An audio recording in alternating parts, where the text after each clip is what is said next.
Ladies and gentlemen, welcome to another episode of the Wrestling is Cool podcast. I'm Santi, that's Sancho. The landscape of professional wrestling, as you know it, has shifted. We are in a different dimension. There is a ripple in time and space. You are not having a fever dream. I am having an actual fever. John Cena is heel. After 25 years, well, less than that, he was Doctor of Thugonomics. 20 plus years, John Cena is officially a heel. FTK, F them kids. Oh my goodness, Santi. Your boy turns heel and look at you. You're all become broken. Your immune system shuts down. I have to get used to all of this. I have to get used to the heel aura. Yeah, you got to get used to the heel aura. You got to feel the vibe, dude. Can we just start off? Get this out of the way, Santi. Sancho was right. About what exactly? Lay it down for people that might be listening for the first time.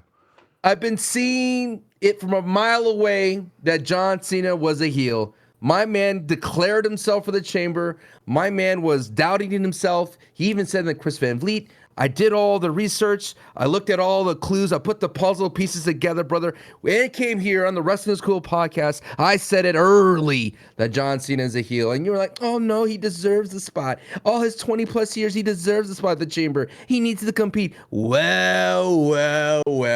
You fell. You are moving the goalposts. That was not your argument. Your argument was the internet. Look at the internet's replies everywhere. They said, Sancho, you're right, Sancho. You're right. We should never doubt you. And I just want to say, you're just one of those like Make-A-Wish kids that John Cena met right before Chamber. Oh, how's it going, Jimmy? We're going to go in there and have a great time. But let's be real, though. John Cena has very justified means turning heel considering how he was booked for years in the WWE. And he said so himself in that Rumble promo, Santi. He said, I've been a gimmick throughout WrestleMania. How can you lose to Austin Theory? How can you to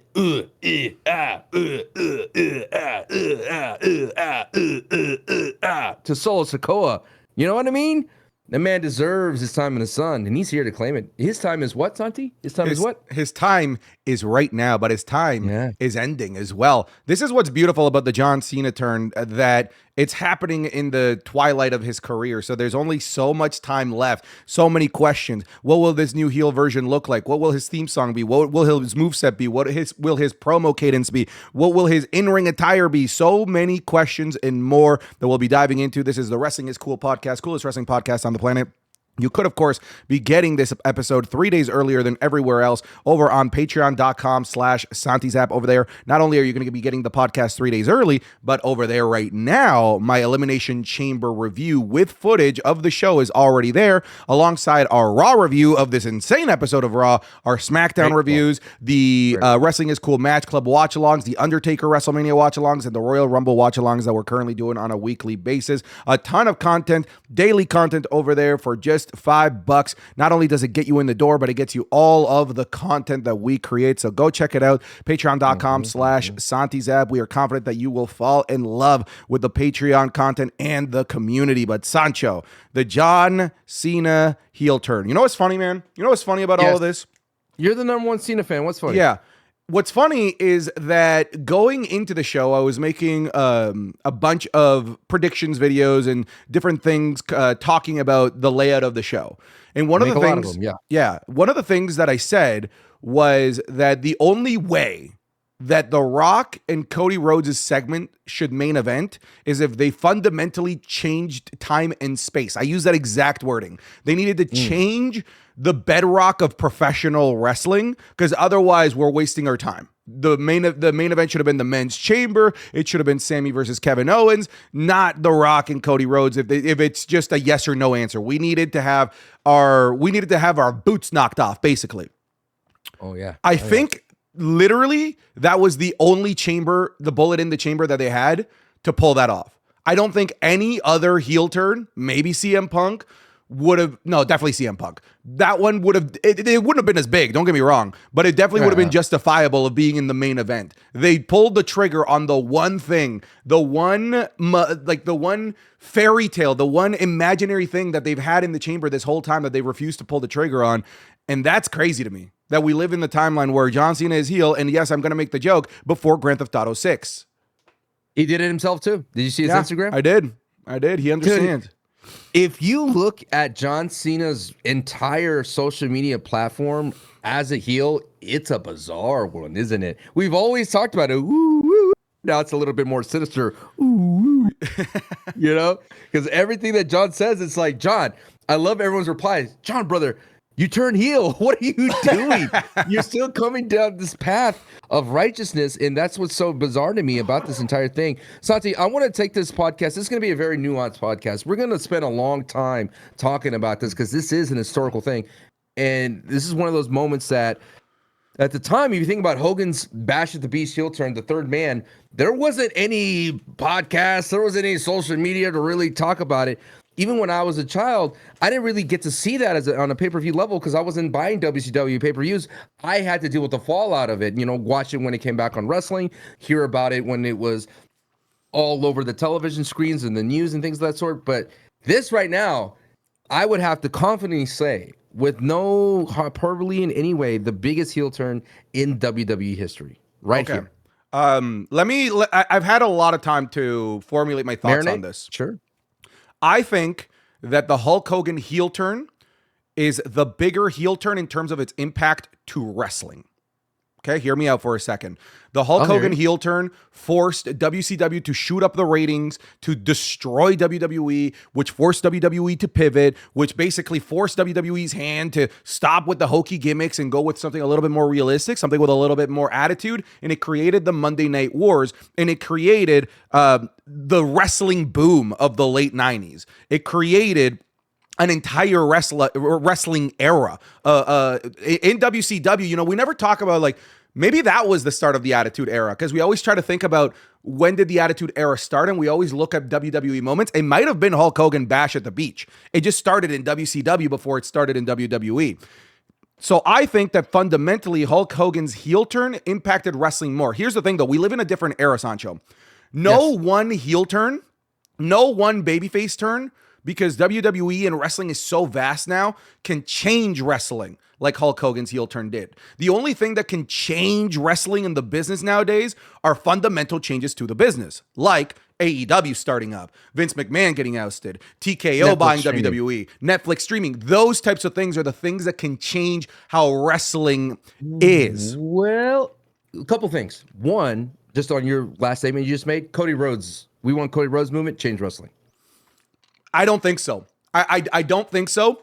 I don't think so. I don't think so because wrestling is so much bigger than just one person. Hulk Hogan, even though his star power was waning in the 70s, in the early 90s, he was still a mega juggernaut. These mega juggernauts, there's multiple of them. There's not one singular one. What I will say... What I will say is that Cena's heel turn, although I don't think is this fundamental change to wrestling like Hulk Hogan's is, brother, this is a fundamental change to culture. Think about what was out there. One of the biggest recording artists on the planet in Travis Scott, the biggest name in wrestling in Cody Rhodes, the biggest babyface that WWE has had in the past 20 years, and the most famous man on the planet, The Rock.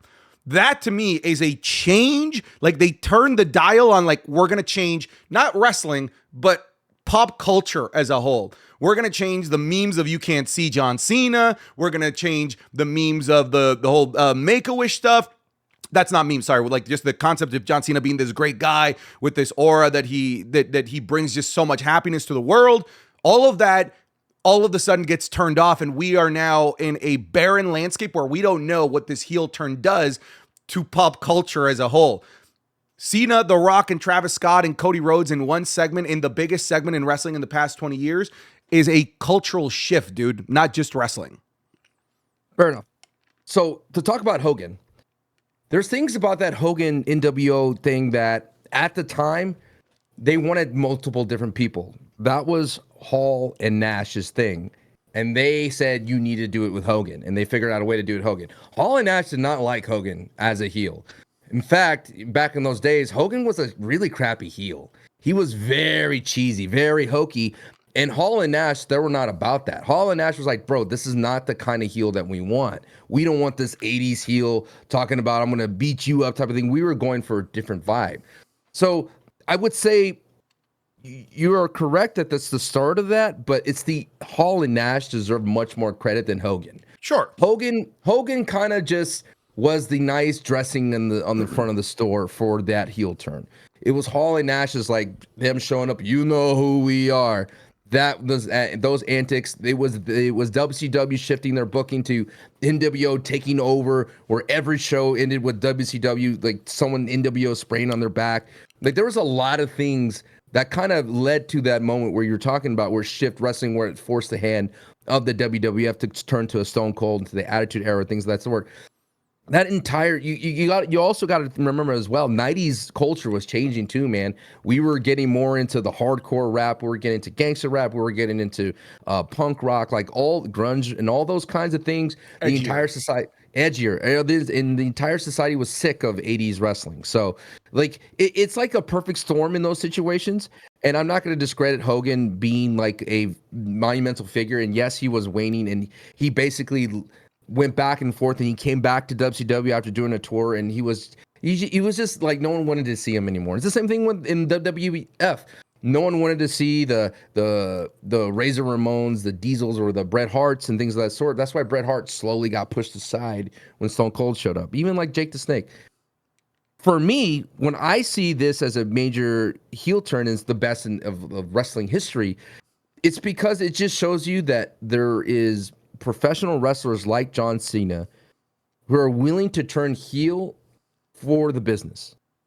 And that says a lot. Now, I thought last year when The Rock went to the Final Boss, when it went to the Hollywood, I thought that was amazingly huge because of all the things that The Rock has done, like a John Cena, where he built up this goodwill with the people, where he became like Moana 2, where he became like this guy who is willing to talk to you on the side of the road in his big truck. Like that's the thing that The Rock built himself up to this mega star, the most famous man on earth, making all these children's movies as well. Then all of a sudden he turned heel, and I was like, wow, what a great thing to do for The Rock to sacrifice a little bit of his, I guess, social media footprint. But now you look at John Cena, my friend, the epitome of good.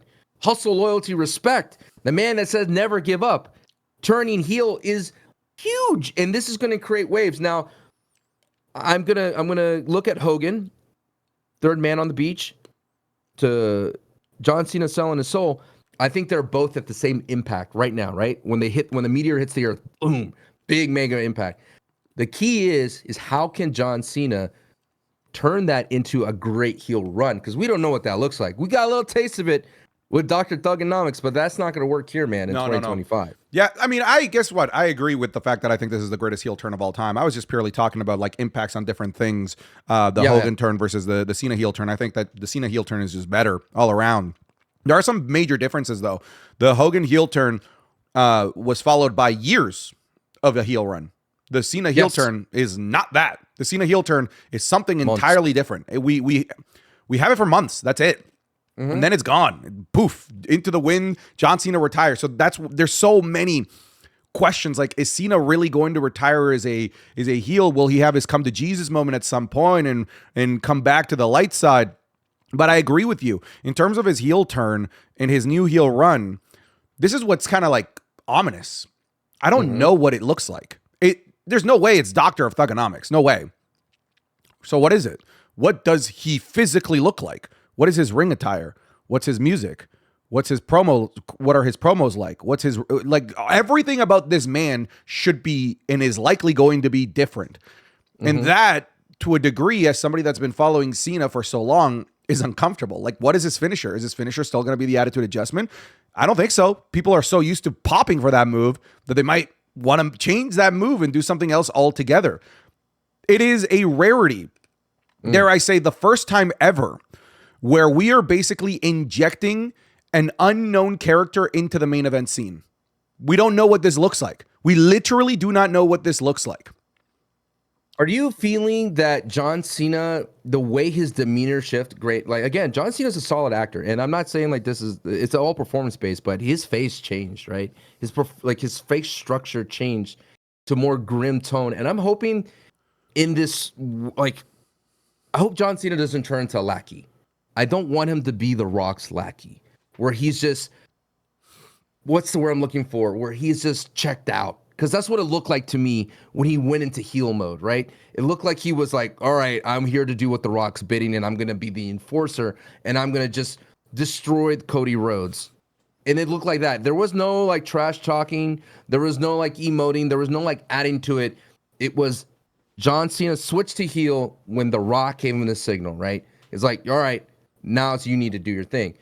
So I'm hoping there's none of that, right? I do want a verbal, talkative, aggressive John Cena. I want a John Cena to speak his soul in a sense of like, look, I did all these things for you and I've been boiled down to a meme. Like really speak his mind, because every time we see John Cena speak his mind, he's very kind about things, right?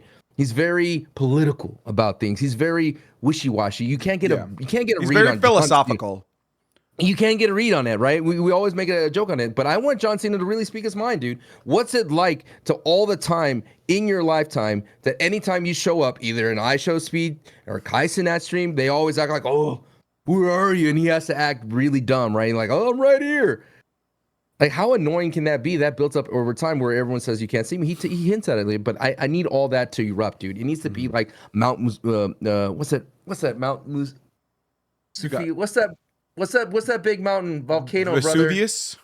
There we go. That's what I want. I might have just made that up.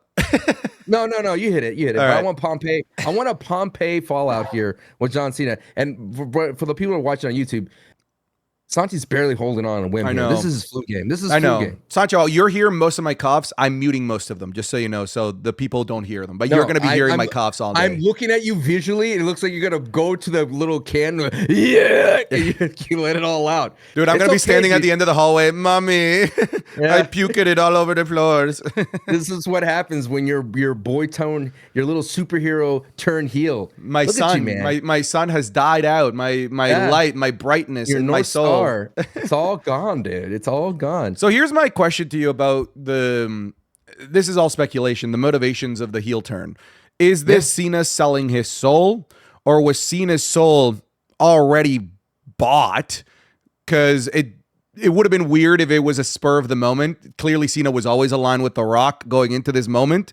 Is this a situation where it's The Rock and Cena wanting Cody Rhodes to elevate to their level, and then he refused, and now they have to beat him down because he is one step away from reaching The Rock or John Cena level status, and he refuses to take that big leap forward to become what Cena and The Rock ultimately became? Do we think that that's the case, or do we think it is as simple as John Cena really wants 17th, so he sold his soul to The Rock? That's a very great question. I did break this down before because, I used the Chris Van Vliet interview because in that interview, they actually talk about it. Chris Van Vliet goes, hey, man, The Rock's a heel. Imagine if John Cena and The Rock were a heel at the same time, which the John Cena respond. He's like, hey, man, everyone at their life returns a heel at one point. And I think what John Cena's fascinated by is if you're looking at a storyteller that John Cena can be, he said, it's interesting to me when a good person goes the wrong way, where they make the wrong choice and they go down a path that they're not known for, and they change their morals, or they kind of change their DNA, what they're known for. And he says the most beautiful thing is that when they come back to the light, when they decide that whatever they're doing, and they stick to their morals and they come back, just like Darth Vader in Star Wars. He says that himself. It's Star Wars, man. Darth Vader. You do know the story of Darth Vader, right? Of course. Of course. So, John Cena, I think it's the thing that boggles me the most is why would John Cena turn heel after getting a chance to he already did the hard thing, which was winning the chamber. Yeah, right. That's the hard part. That's why I'm suggesting that idea. That he was always with The Rock. It's just that Cody doesn't want to be part of us. Right. We got to take you out. That's because someone on Francis, the guy who's following me on my Twitter, was like, dude, why would John Cena turn heel? Because clearly he already did the hard part. He already main event. Is he saying that he can't beat Cody Rhodes? Does he need The Rock in his corner to beat Cody Rhodes to secure that 17th title? Because that to me is like, why show the hand that you're going to turn heel? Why couldn't you just waited at Mania, right? I'm just thinking kayfabe-wise, okay?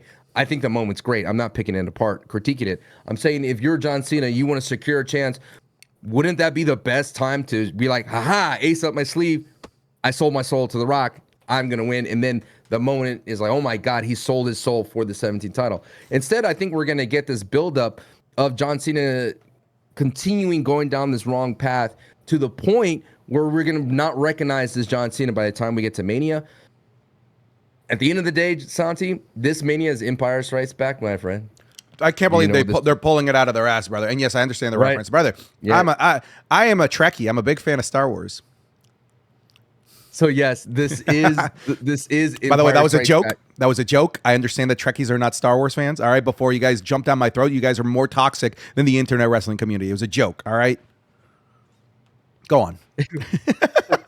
So yeah, this is going to be the Empire Strikes Back. We had WrestleMania 40 was A New Hope. Cody Rhodes finishing the story. Luke Skywalker blowing up the Death Star. Yeah, all right. Things are going good, brother. And then Empire Strikes Back, brother. It's going to go all downhill for Cody Rhodes, and everything's going to blow up in flames. And you're going to have Emperor Palpatine, The Rock, and Darth Vader. Johnson. Oh, is Randy Orton the Han Solo of this? Ooh, I like that. So he would be a good I'm just saying, because like one of the things that I'm noticing from this group, the John Cena, The Rock, and Travis Scott, it feels like there's room for one more. Yes. And I feel like that, I swear to God, man, I feel like that one more is Randy Orton. No. Or do you really think that Randy Orton is full on Han Solo and is Han Solo to Cody Rhodes in this whole thing? Because he has so much history. Nice. Because he has so much history with both Cena and Cody Rhodes at this point, right? I mean, I feel like Randy needs to factor in this in some way, shape, or form, and it might be part of the reason why they've been holding off on Randy and Cody Rhodes, because this is where Randy now fits the best now that Cena is involved. Yeah, but he's busy with Kevin. That's like the I know, but like we might be talking about like SummerSlam Night 2, next year's WrestleMania. We know that Triple H doesn't play his cards very quickly, so I'm starting to just think beyond WrestleMania at this point with Randy Orton. So it's interesting. There's like I'm making a video about this myself on my YouTube on Sancho West Wrestling, talking about who can be the third man, because obviously Scott's not going to get in the ring. I know there's rumors that he's preparing to get in the ring, but after that stiff haymaker he threw to Cody, I don't think there's any time that Travis Scott is ready. You cannot, Jesus, you cannot recreate Bad Bunny 2 times in a row. It looks like that's what they're trying to do, but it can't be Solo. Ice cold, right? No Solo. No. Ice cold. Ice cold. It can't be Jacob, because he's like actually getting some things as a face, right? He's actually cooking a little bit, right? He can't really slow down his ride. Can't be. It could be Roman, right? Because he's about to screw over Seth Rollins in Madison Square Garden. It could be Roman. But I think that's the only reason it'd be Roman is if you want like a Mount Rushmore faction, like the GOATs. You could literally call them the GOATs: Rock, Cena, Roman. But they're not there all the time. They'll be all part-timers, right? It could be Jey. It'd be interesting. But Jey's again a makeup baby face. Maybe if Gunther just convinces Jey, because Jey's been walking around like, they always doubt me, Oos, right? He's doing all that kind of stuff. Maybe The Rock's like, hey, man, I can help you out. You need my help? Oos. Sell me your yeet. Ew. Seth Rollins. Rollins would be interesting, right? Rollins not prone to turning heel, not prone to turning on his boys. The only thing that I could see where Seth Rollins would do it, because let me show you a little bit of the MCU factoid. Seth Rollins was supposed to be in Captain America: Brave New World, but Seth Rollins' part got cut. Well, The Rock was like, "Hey man, I run Hollywood. That wouldn't happen if you join the final boss." That could be the thing. It can't be Logan Paul. I think Logan Paul sounds like a great choice, but Logan and Rock, they don't get together. Logan, wouldn't it be nice for you to be able to go on vacation in Japan? It can't be him. I mean, their only way they would do that is if Logan understands it's best for his business, right? If Logan's like, oh my God, if I'm in a faction with The Rock and John Cena, that will amplify everything that I do. So that could be a thing. It can't be Drew, right? Drew can't be that third man, because Drew is like a loner right now, and Drew hates the bloodline with all his guts. I think the only thing that it could be Drew is if The Rock promises Roman at some point. Like, I'll give you Roman if you join my faction. You know what would be a fun pick? Oh, Dave Bautista, baby. Woo! Yeah, it would be cool, but like Batista's already said he's not interested in wrestling. But like if he was, that'd be kind of sick. Right. Just the Hollywood faction. If he wasn't hated by everybody, Hogan would have been interesting in this as well. But like it's a different type of heat that you don't want in that. Yes. It'd be like an Evolution 3.0 almost, right? That vibe with having Hogan as coming back there. CM Punk is an interesting choice though, right? CM Punk could really cut a promo to make you believe he hates everybody. But then CM Punk could also be in his, he's not here to make friends. He's here to make money. And what would be the best way to make money is with The Rock and John Cena. I mean, that Monday Night promo, I love so much. And I love when wrestling starts off with intensity like that. And I said it again so many times, is CM Punk just grounds everything. You could have the dumbest booking in the world, the most fantastical wrestler in the world, and CM Punk will ground it, and you believe whatever's happening in the ring. I'm like, all right, man, I'm on board. Here's the two picks. I had a pick, Santi, that would be the one that it was going to be a shoe-in, my friend, but it changes because of Monday Night Raw. I thought Bianca Belair would be a perfect third member for this faction. It'd be interesting, right? I know Bianca's a great face, and she does so well, but think about the trek that Bianca Belair has been, and I always feel like because The Rock turned John Cena heel, that everybody's up for grabs. Don't worry, he's going to be okay. Santi's fine. He would go down as the women's, because Jade and Bianca and Naomi. Bianca got put down in that tag team division, and then she had to babysit Jade Cargill and lose a couple years in her life, right? I think that'd be something for her to justify her heel turn, to feel like she's been regulated to being a babysitter. And then at the same time, what if it was Jade that actually hurt? It was Bianca that hurt Jade Cargill, right? That's all. There was a little hint of that. You talked about it in your video and Patreon review where she took off her jacket. You're like, oh my god, Bianca's looked like she's gonna get in the fight, right? But then Jade goes after Naomi. That whole women's segment was amazing. We'll get into that later. But after Monday Night Raw, my friend, I'm thinking it's Rhea Ripley. Rhea Ripley sells her brutality to The Rock. Sells her soultality to The Rock because she loses the belt. I had a really great match in a weird way, though. The ref didn't call a DQ. The ref let the match continue, which I'm like, oh, that's kind of a cool little wrinkle. I appreciated that. If it was a chair to the back or like a slam or something, but this was a push. I'm like, hell yeah, let them play. It's what we want in like NFL football. Let the boys play. Yeah. It's not a PI. There's no PI here. All right? Yeah. So call your own foul. Dude, I hate that in pickup basketball. I know, because they make you look like such a bitch. Yeah. The one guy's like always losing, but he says N1 instead of foul. Like, bro, you called N1. That isn't. You said you thought you were gonna make it. That's not a. Anyway, I think Rhea Ripley would be an interesting choice because it'd be another like the best woman in the division, arguably one of the best of all time, or growing to be one of the best of all time, added to a faction of The Rock and John Cena and Rhea Ripley. Be quite interesting. There's a lot of interesting like options in this, and I do like the idea of like looking elsewhere, not just looking at the men's division, looking at the women's division. There are women that are on the cusp of being able to take that leap that Cody Rhodes refused to take, right? Yeah. And those are the two, Bianca and Rhea, in my humble opinion. I don't see Charlotte. I don't think that's going to be the case. But I mean, I'm down for it. I don't hate the idea of Randy personally. I want to keep that kind of in the back burner as a possibility, because Randy will figure in some way, shape, or form in this feud. I really believe that. Whether it's after Mania or in the build up to Mania or at Mania itself, I can't see, because of Randy's history with both of these guys, I have a hard time not seeing Randy being involved in some capacity. Randy Orton would be I think it's to me, when I think about this Rock and Cena faction, it needs to be someone that, I don't know. I love Randy, but I feel like it has to be Legend Killer Randy. It can't be this version of Randy, right? He can't be Legend Killer. He is a legend now. That doesn't work anymore. It needs to be something new, just like something new with Cena. You're pigeonholing Randy to the only things that you've seen before. Right, and that was really good. It was like the best thing. Yeah, but that works because he was a young, arrogant 24-year-old. Doesn't work anymore. Just like the Dr. Thugonomics was awesome. It doesn't work anymore. You have to think outside the box. And like this? Word live. This is basic Thugonomics. You have to think outside the box and expect something that you haven't seen before out of Randy. Just like how we're expecting something that we haven't seen before out of John Cena. Just saying, I'm not saying that I'm married to the idea, but I don't necessarily hate it. The thing I have seen from Randy is his evolution type of swagger. And I think you need a little bit of that, that where they all slow walk to the ring. Dude, the Evolution entrance was kind of fire. They Evolution is a mystery. Right? But they did nothing when they walked out there. They just walked out there so slowly in their suits, and they had all the gold. Oh my goodness. Isn't it interesting that Chris Hero was going to be one of the Evolution until they decided to put in Batista? I mean, best thing that's ever happened to Batista, man. Crazy. So that's what I'm thinking, that this Rock buying souls is not over, man. It could even turn into more of a viral thing where he just keeps buying up more people.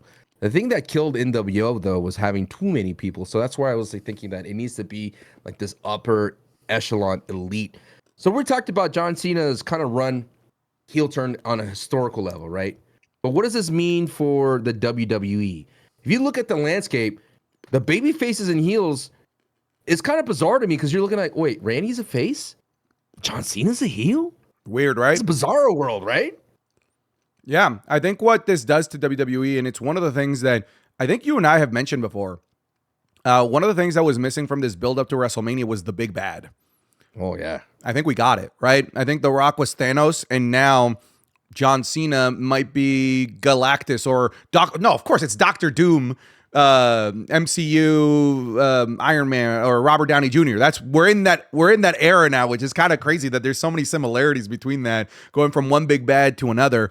We said in this podcast, part of the reason why the Mania build just feels lackluster is that there is no big bad for the baby faces to try and conquer. Sure, there's Gunther, but like Gunther is a planetary threat, if we want to keep using those terms, right? He's not he's not the universe eater that we expected out of like the final boss, The Rock, out of Roman Reigns.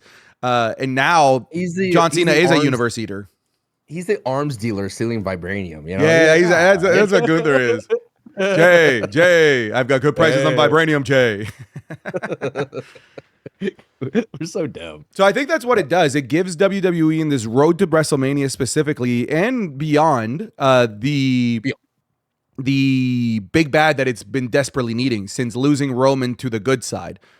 It doesn't have to rely on the Solo Sikoas of the world, brother. Now we've got John frickin' Cena. That's crazy.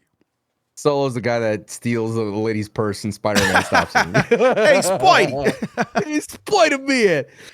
No, yeah, I think that's what the WWE has been missing because but every heel had its own personal vendetta. That's what it meant. Like, there was no heels that I'm trying to take over the world. Like, that's not what any heels were doing at all. At this level, it was always like, Drew, it's always about you, Seth. He had the problems with that. And then you always had Gunther, who just wanted to be the best in-ring general, and that's all there was. And then Kaiser was dealing with whatever, Sheamus and things of that sort. But there was no heel that was like, I'm here for the soul of the WWE, because that was The Rock. And The Rock went away for a little while to go make a movie. Now The Rock's back, and he's clearly stole the soul of the WWE, right? John Cena is the Soul Stone. 100%. Oh, dude, John Cena is the freaking Infinity Gauntlet in general. He's all of it. And the fact that he managed to turn him, like you said earlier, as what you were alluding to, everyone's up for grabs. Anyone is fair game at this point. If John Cena was fair game. Absolutely. And one thing that's going to be so exciting is to see like who steps up to the plate. All I know is The Rock and John Cena, and now we're looking at it, what does it mean as a whole, the WWE, is those two are going to make Cody Rhodes the biggest face of all time. One of the biggest faces of all time. Because if you beat Rock and Cena, if you convert Cena from heel and then you convert him back to the face as the Luke Skywalker in the story, that speaks volumes to Cody Rhodes, honestly. And I think that's going to put Cody Rhodes on a whole different plane. And I don't think anyone's really thinking about that, because obviously, if you're looking at what happened to Cody Rhodes, him getting whipped again, him getting whipped by a thing that says Mama Rhodes, him getting whipped by a thing that says Cody's soul, and then the date that his dad died, on top of that, getting beaten down by Travis Scott with a crazy haymaker that that bruised his orbital bone and ruptured his eardrum. Brother, this man's going to overcome all that, and he's going to be the biggest face in the company. make Can I? of this I modern will era. say this though. I think that Cody needs to lose at WrestleMania. I think this Empire is the Empire. Yeah, I think Cody needs to lose at WrestleMania. And we obviously know that Cena isn't going to be part of WrestleMania 42. So we need to find the place where Cody gets his back. And I think the perfect place is SummerSlam Night 2, right? If you want to make SummerSlam, the 2-night SummerSlam, the first ever 2-night SummerSlam, feel like a giant WrestleMania-like affair, the sequel to John Cena versus Cody Rhodes should take place. And that's where John Cena loses, maybe where John Cena post-match goes back to the good side, whatever it might be. A lot of things that you can do here, because I just don't foresee a world where John Cena stays heel for the whole run. There needs to be the come to Jesus moment. Or just to make sure, because I know you're muting, unmuting. You're unmuted right now, right? I am unmuted. I'm good, brother. I'm muting every time I cough. I know. I make that mistake every now and then. Dude, you know what I want? I want John Cena. We talked about presentation. I want him to feel like he's deteriorating. Like the heelness inside is making him ugly, right? It's just making his skin look weird. I don't like when you go sit through, you turn all gray, and you know what I mean? Give me some of that, dude. Cena's already kind of gray, bro. He has no pigmentation to his skin these days. He's shaving it. He's shaving. You think he's shaving his head? 100%. He should. He should. Because one, CM Punk called him a bald fraud. So yeah, you might as well embrace it, brother. You know what I mean?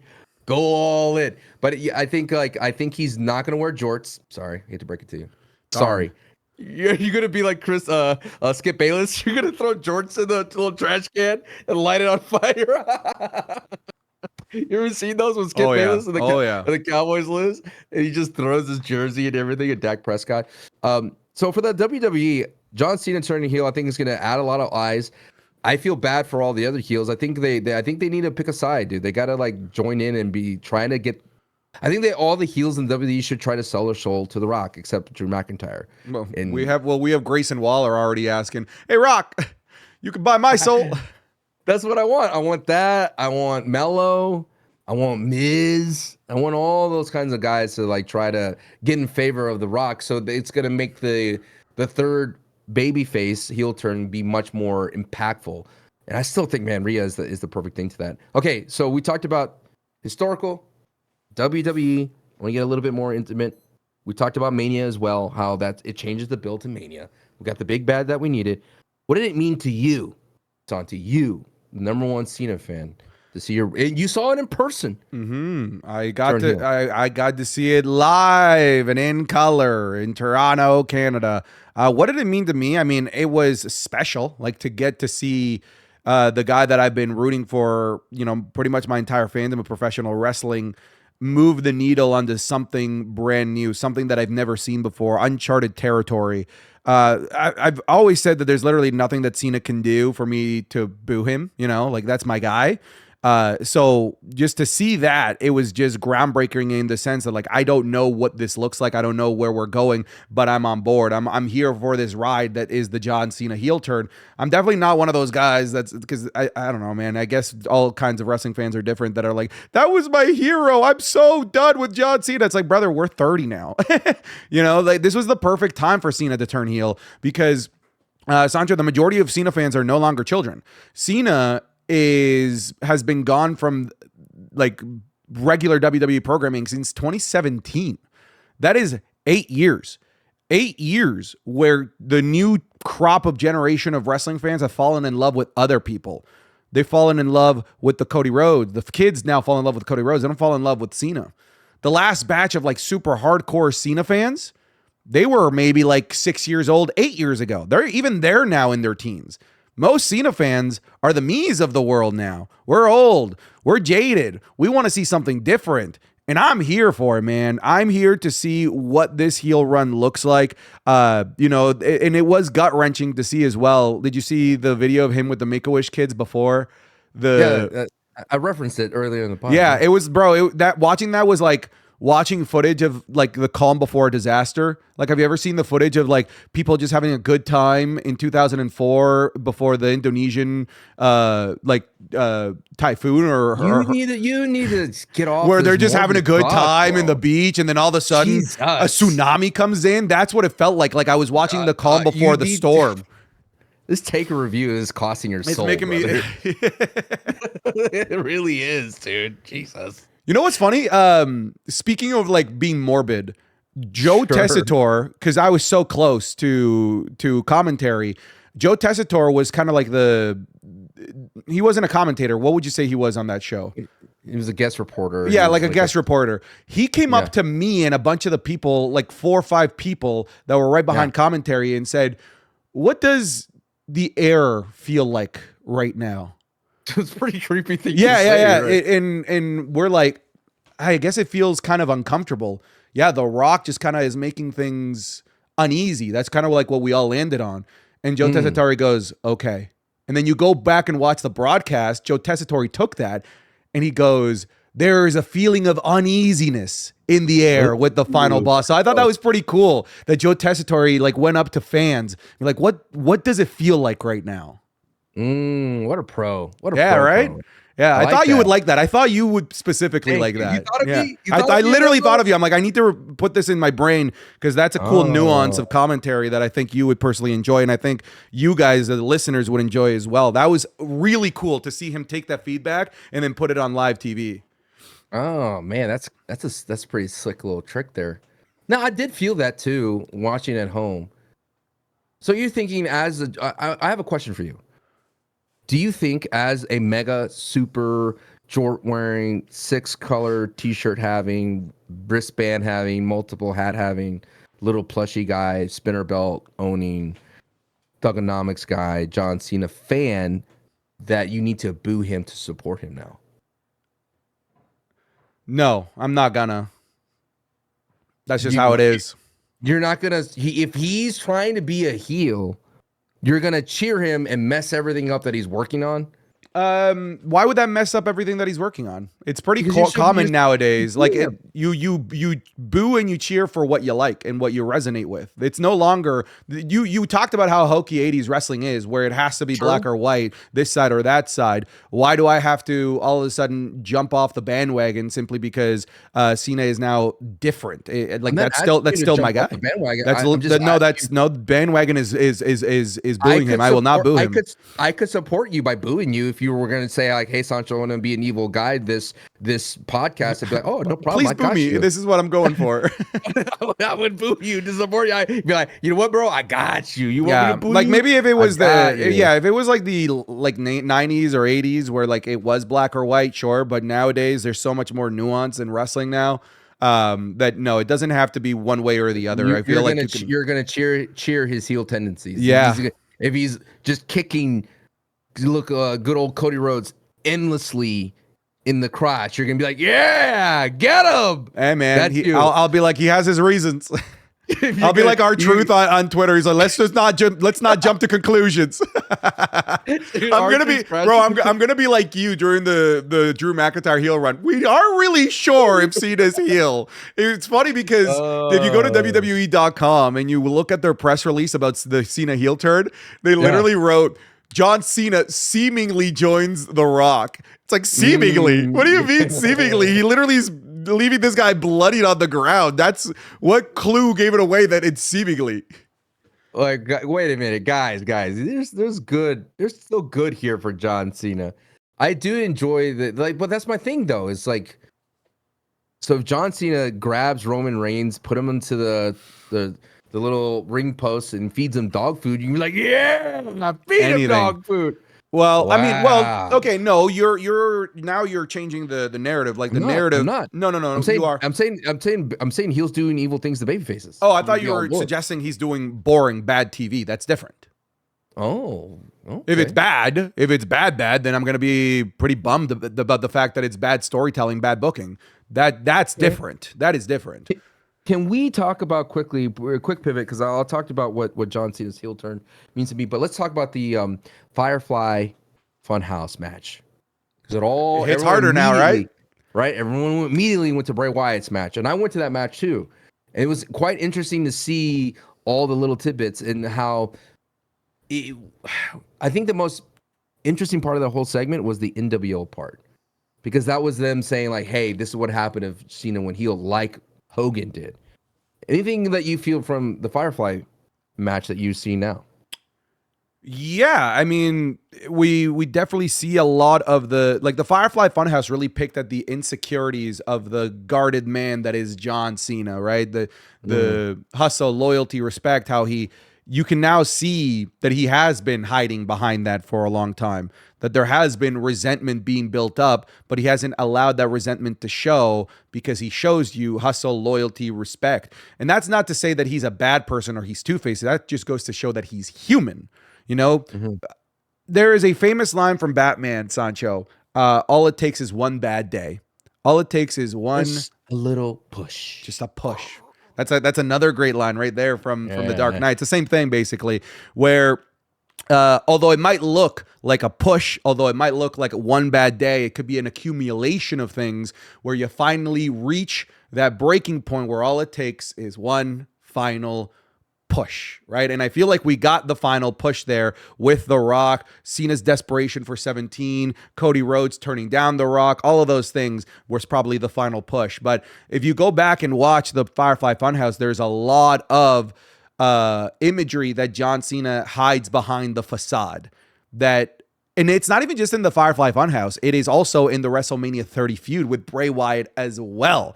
John Cena continuing to refuse to allow the mask to break. It's funny because we've been talking about masks breaking with Cody Rhodes. Now the mask broke for the guy that Cody Rhodes has been trying to emulate since returning to the WWE by being on the John Cena schedule, as he so puts it. We saw the mask break of the John Cena. And if I'm a storyteller, if I'm a character within this story, if I'm Cody Rhodes, I'm seeing the ghost of Christmas future. You know, I'm seeing what I could become when I look at what John Cena just did. All it takes is one bad day, one single push. It's haunting. It's haunting to think about it that way. And the Firefly Funhouse really brings the imagery to life. One of the things when I was watching it, because I rewatched it that night, I watched the entire thing, and we have it on Match Club as well. Yeah. So if you guys want to see it with us, but it's a different lens for sure. I feel like, of course, it goes through the different stages of it. One of the things that Bray Wyatt says in it is, let's take a look at who you really are. And so when he says that, he goes through all these different stages of him. And one of my favorite ones is in the Ruthless Aggression. That was John Cena playing it by the book. That was John Cena pretending to be who they thought he should be. Does that make sense? He was I need to be this guy who's a super baby face, and I'm gonna go out there. And then all that led to him almost getting fired. Remember, he says like, dude, they didn't work. It fell flat in his face. And I remember when Chris Jericho said, dude, the WWE will give you all that you can to make an appearance, but then after that, everyone tends to fall off and they have to build themselves back up again. Just like when Chris Jericho said he appeared against The Rock and Y2J, he kind of fell off a little bit and then he had to build himself back up again. The Saturday night main event segment that they had, John Cena talks to Bray Wyatt talks about John Cena's physique. And that's him hiding behind his strength, his bodybuilding physique. And of course, it has him, talking about the Hogan 80s. Like that's him being, the all-American babyface, say your prayers, eat your vitamins type of vibe. And he's hiding behind that now because that's what he switched to. And then you had him, one of the interesting things is that this is what you're going to do when egomania runs wild on you, right? Like, there's so many cool things of that Bray Wyatt thing. I think one of the interesting things as well is he became the golden goose. Like, he became Vince's guy, and there was nothing you can do to get rid of that. And I think he became untouchable. And then one of the things Bray says, you do anything for fame. And that goes to as well that he went to Hollywood too, right? He could have easily stuck to the WWE, but he went to Hollywood. And I think the NWO segment, it showed a lot of him, John Cena, losing, which was interesting in that John is angered at all times he lost. Like, every time he lost, like him to The Rock, and like he was sad, he couldn't let out his anger. He was depressed, you know? Like, what did you think of when John Cena was sitting on that ramp looking at The Rock celebrating the first matchup? Heartbroken, man. Heartbroken. Right? No, did you see any emotion from him besides that? Like, there was no... fire. No, I didn't see that. I saw disappointment. Like not even that he let himself down, that he let people down, that he made all of these promises to. It's fascinating, Sancho. Over the last 5 years of John Cena's sporadic WWE run, all of the focuses on John Cena have been on his losses. Like everything. Everything has been about John Cena's losses. You talk about the Firefly Funhouse, that focused on a bunch of the losses. You look at his most recent run, loss. You look at the WWE, I know this is a stretch. The WWE 2K23 showcase was you playing all of John Cena's major losses. And Cena going through the career of all of the biggest losses of his career. It's loss after loss after loss after loss.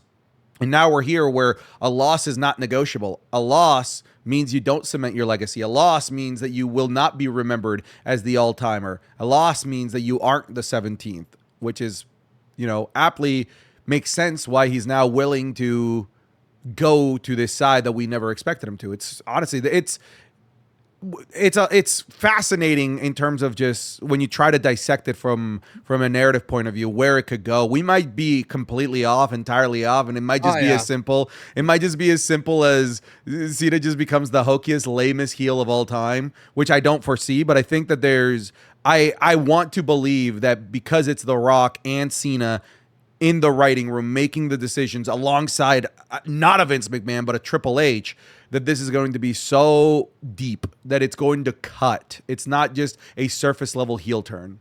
It is interesting though that Cody Rhodes has now become a part of the story versus the story, and now the story is John Cena.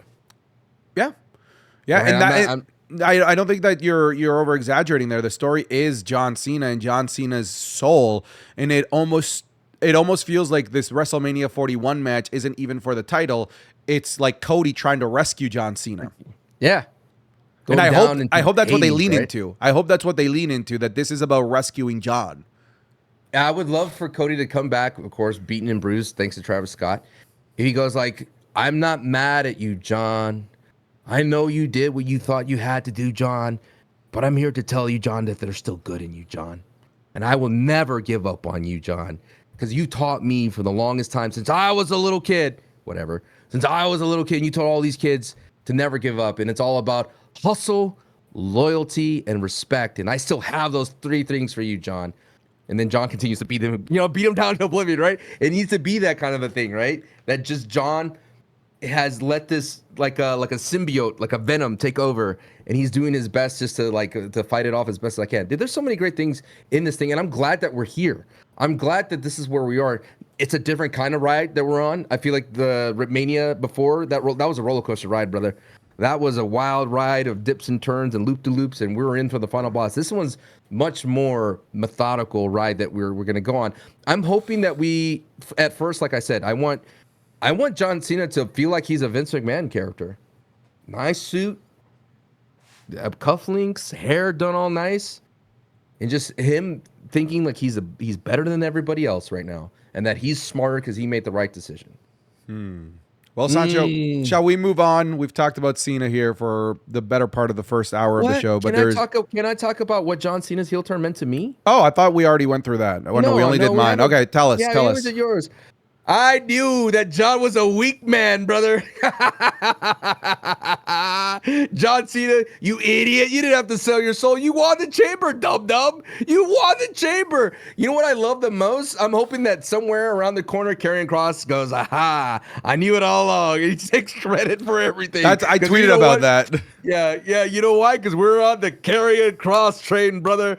Time keeps on ticking, and Karrion Kross keeps on turning. Oh, brother, we haven't talked about the anchor being of the WWE. It's Karrion. And that is Karrion Kross, my friend. Oh, brother. Did he ever have a segment with John Cena and he did TikTok to him? No. I looked it up. I looked for it. You looked hard. I looked to see like library. I was like, books. okay, can this man take credit for it? Find a way. He'll find a way though. He's gonna find a way because he subtweeted. He quote tweeted one of his things like, aha, I got him there. I got him there. But can I also talk quickly, because it's probably gonna get washed over in this entire thing, that my boy, LA Knight, the #1 contender of the United States title, is at an all-time high. We had Spirit Halloween signs everywhere. We're getting cobwebs in the Glaze Factory. But Santiago, I know you're under the weather, but all I know is I'm about to give you a fresh batch of glaze, brother. Here it comes, chuggling down the little tubes and out the spout. It is LA Knight with the out of nowhere BFT on Sunday Santos Escobar. See, dude, come on, dude. LA Knight. How did you manage to turn the question of what the John Cena heel turn meant to you into a rant that went into Karrion Kross and now the Glaze Factory? How do you manage to be the way that you are? Yeah, because I got a lot of people going, brother, what happened to the Glaze Factory? I was like, you know what? You're right. The Glaze Factory needs to come back. And what a way to come back on the heels of John Cena's heel turn. Brother, come on, dude. Give LA Knight some credit on that reversal of the BFT out of nowhere. No, it's cool. I got to see it live. I went to that SmackDown as well. Oh, you did? Wait, can we quickly, before we leave John Cena, how was Chamber? Like my personal experience being there? Yeah, because, you know, I got to give you kudos because I saw you in Comment. I don't know. I could not do that, brother. You know what the whole time, bro. The whole time. I couldn't do it. But like you eventually get so good after like the first 10 minutes of the match that you can record without looking at the phone. Where you can still watch the match, but you just know, and you kind of like check with your peripheral vision that your phone is still filming properly. You just get good at it. You do just get good at it. And what's cool is that WWE was they're just like, yeah, go ahead, grab it all, which is great. Really? Yeah, that was really cool of them. But yeah, I was in a very fortunate position where Netflix hooked me up in second row right behind Pat McAfee. And I think those are arguably the best seats in the house. Maybe next to Green Shirt Guy. That's probably maybe the best seat in the house.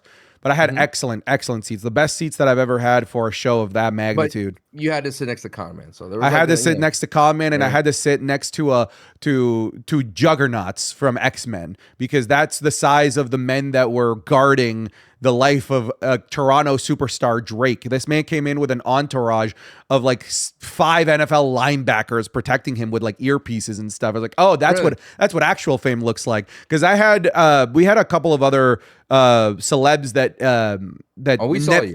Netflix invited, because it was me, some content creators, and then some actual people that I have actual talent. Like Andrew Fung was right beside me of Kim's Convenience. Ahead of me was Stephen Amell's brother. Beside him was somebody else that was also on TV. To my left was Santino Marella, which is pretty cool. I don't think they showed him on TV, but I saw him. Okay. There was a cool moment when Wade Barrett is making his entrance before the cameras roll, where I got to see them like dap up each other and like hug each other. That was pretty cool.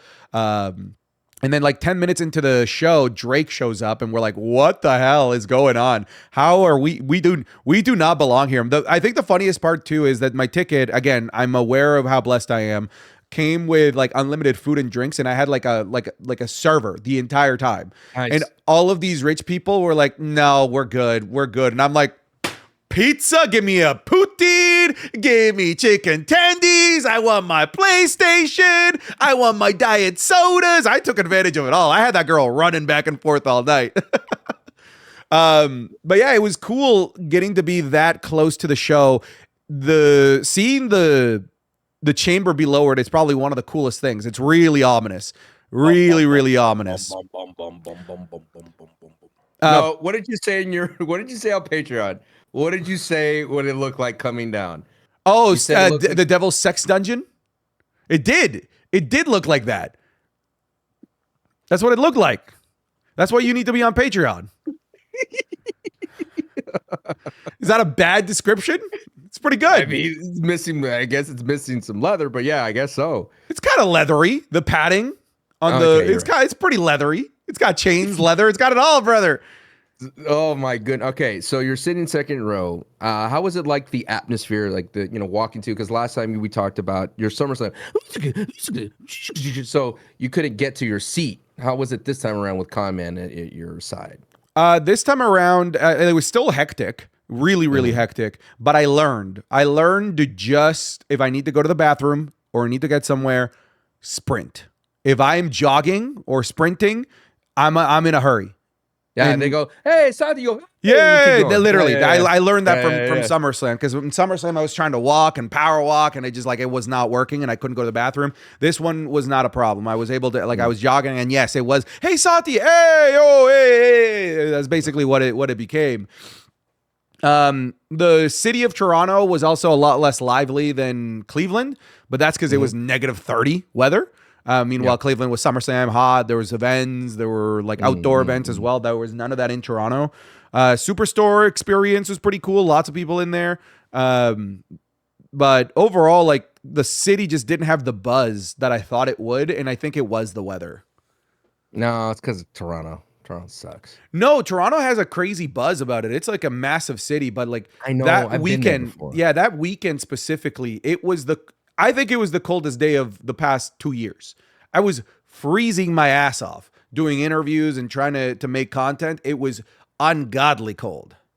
I can't deal with cold, dude. I'm a guy. I went to Boston, and it was for PAX East, and I ordered thermals at my hotel. I had delivered overnighted to me because that was too cold for me. It was cutting through my wind. Like my bones would just get cold. I've got little warm pockets, things of that sort. Okay, so you're there.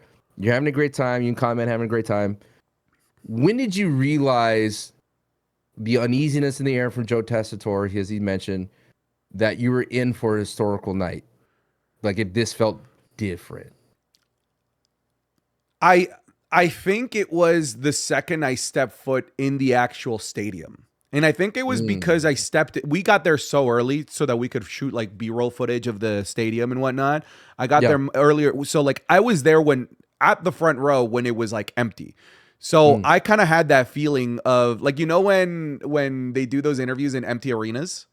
Yeah. I kind of felt that. I felt like that atmosphere of doing an interview in an empty arena and just kind of seeing WWE set up and seeing like the commentators kind of go back and forth on like the plan of the night. Well, like there's no one in the entire stadium. It's like me, Conman, and a handful of other, maybe a couple of hundred people scattered throughout the entire stadium. It felt like I was watching something that I wasn't supposed to see, which then kind of carried into the rest of the show. Like I'm way too close. This is not where the people, the me's of the world are supposed to be sitting. So just basically the second I got to my seat and in the stadium, I'm like, oh, this is going to be a special night. This is something different. This is not what I originally signed up for. Being in the 6th row, for example, all of a sudden being in 2nd row changed everything. Oh, I bet, man. I mean, you were on TV a lot. They showed you a lot, you and Connor, man. It was kind of crazy the amount of times. Were you able to hear them? Or the commentary a little bit? A little bit, yeah. Yeah, like I heard Pat McAfee losing his mind about the Canadian the national anthem. I could hear them losing their mind about John Cena in certain portions of the chamber. I definitely could hear them. I don't think it was the loudest crowd either. Technically I was also in an area, when you think about it, Sancho, that was not my people. Different areas will have much more hardcore fans, right? I was in a group of people that were too famous to want to make noise and to look like goofs like me. A bunch of people that probably don't watch wrestling. A bunch of like Drake's entourage is literally just there working. And then influencers that were invited by Netflix that went because it's Netflix and you don't turn that down because that's such a great networking opportunity, right? So I really wasn't in like the best of sections, but like I tried to make the most of it because even though I was an invitee, I was a influencer. I was there to make noise and have the time of my life, and I did. Any of the commentary turn around to say hello to you? Yeah, we had Pat McAfee said hello to us. We didn't get Michael Cole. I had a little... I like to think I had a moment with Logan Paul. I was filming him and then I saluted him and then he saluted back. And I think it was me. I think he's saluting at me. Who else was he saluting at? I literally saluted him and then he salutes back 2 seconds later. It had to be me, right? Look at you. Yeah. Selling your soul to Logan Paul. Dude, Jake Paul called me a femboy. Did you see that? I did.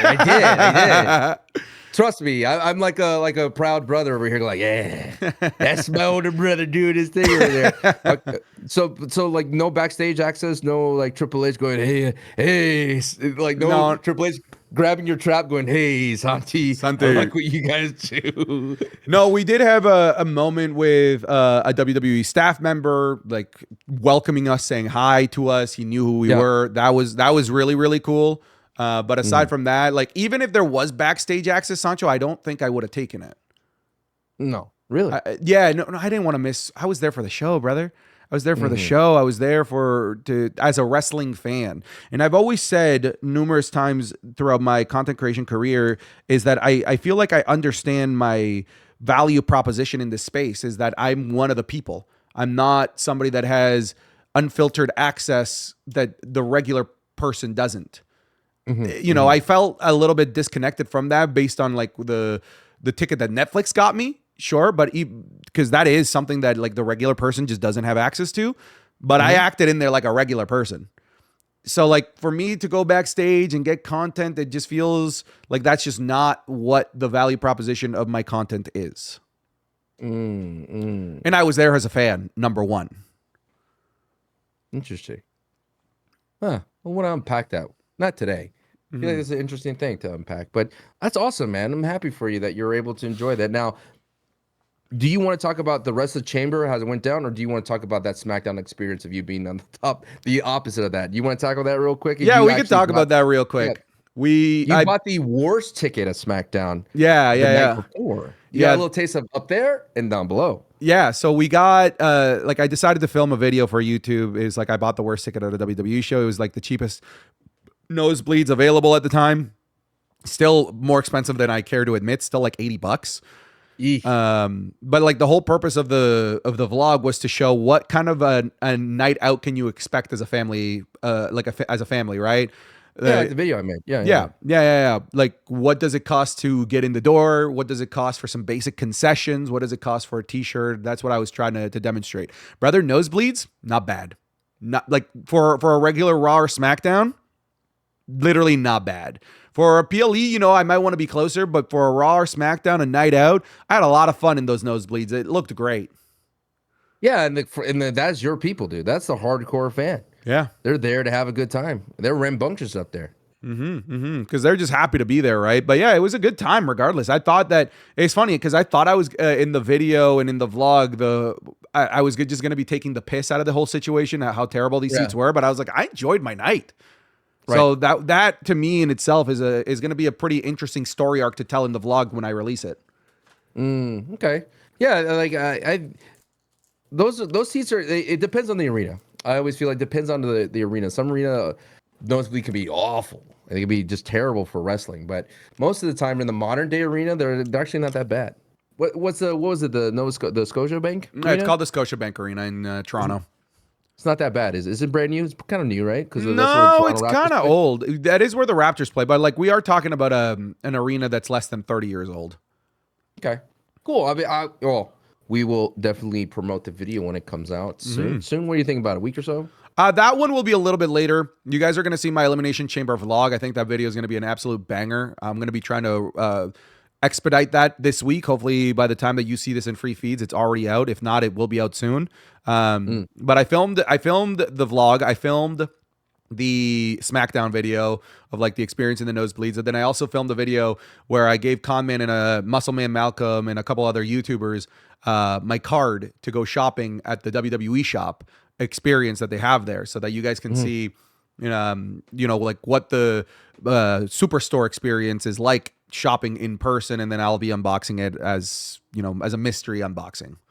Oh, you never give me your card, so correct. It's quite interesting. Yeah, you find dude, you're such a girlfriend. I find that interesting. I just find that interesting. You don't want me to give you. You know what I would buy you? I'm telling you right now what I'd buy you. I would buy you this Karrion Kross shirt. Don't worry, it's not gonna make you sick. I want to buy you this Karrion Kross shirt. I want to buy you that leather jacket, LA Knight, and those glasses. Oh, you're gonna get it all, brother. Oh, joy. Maybe a fabulous Moolah outfit. Do they still have that? Maybe they have the hand in the shop. I don't know. Oh, gross. All right, shall we move on here from Chamber? Or my experience. Now we're gonna go into the actual chamber, the rest of the chamber.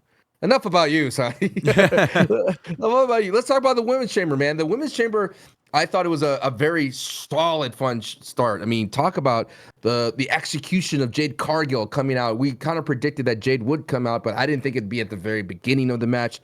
I love the idea of Liv Morgan. You missed all that when you were watching, sitting in your seat, because Liv Morgan's selling was amazing. The facials and all that kind of stuff, very emoting. And then you have Bianca Belair screaming like someone was dying in front of her, like on the streets. It was a kind of an amazing type of execution in there. And then Jade Cargill looked like you said, $1 million, brother. How does she look in person storming down that runway? Scary. Scary. And I was Bianca's pod was the closest to me, so I could literally see her like on her knees screaming, no, no. Interstellar style. I thought that was awesome. I tweeted about this.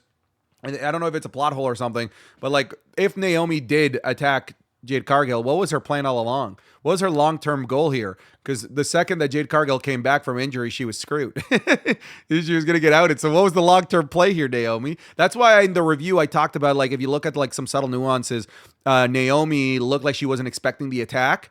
Meanwhile, in the background, Bianca Belair is taking off her jacket like she's ready to fight. I don't know if those are intentional, right? But if they are intentional, those are things I like to notice. I think the entire chamber was fun.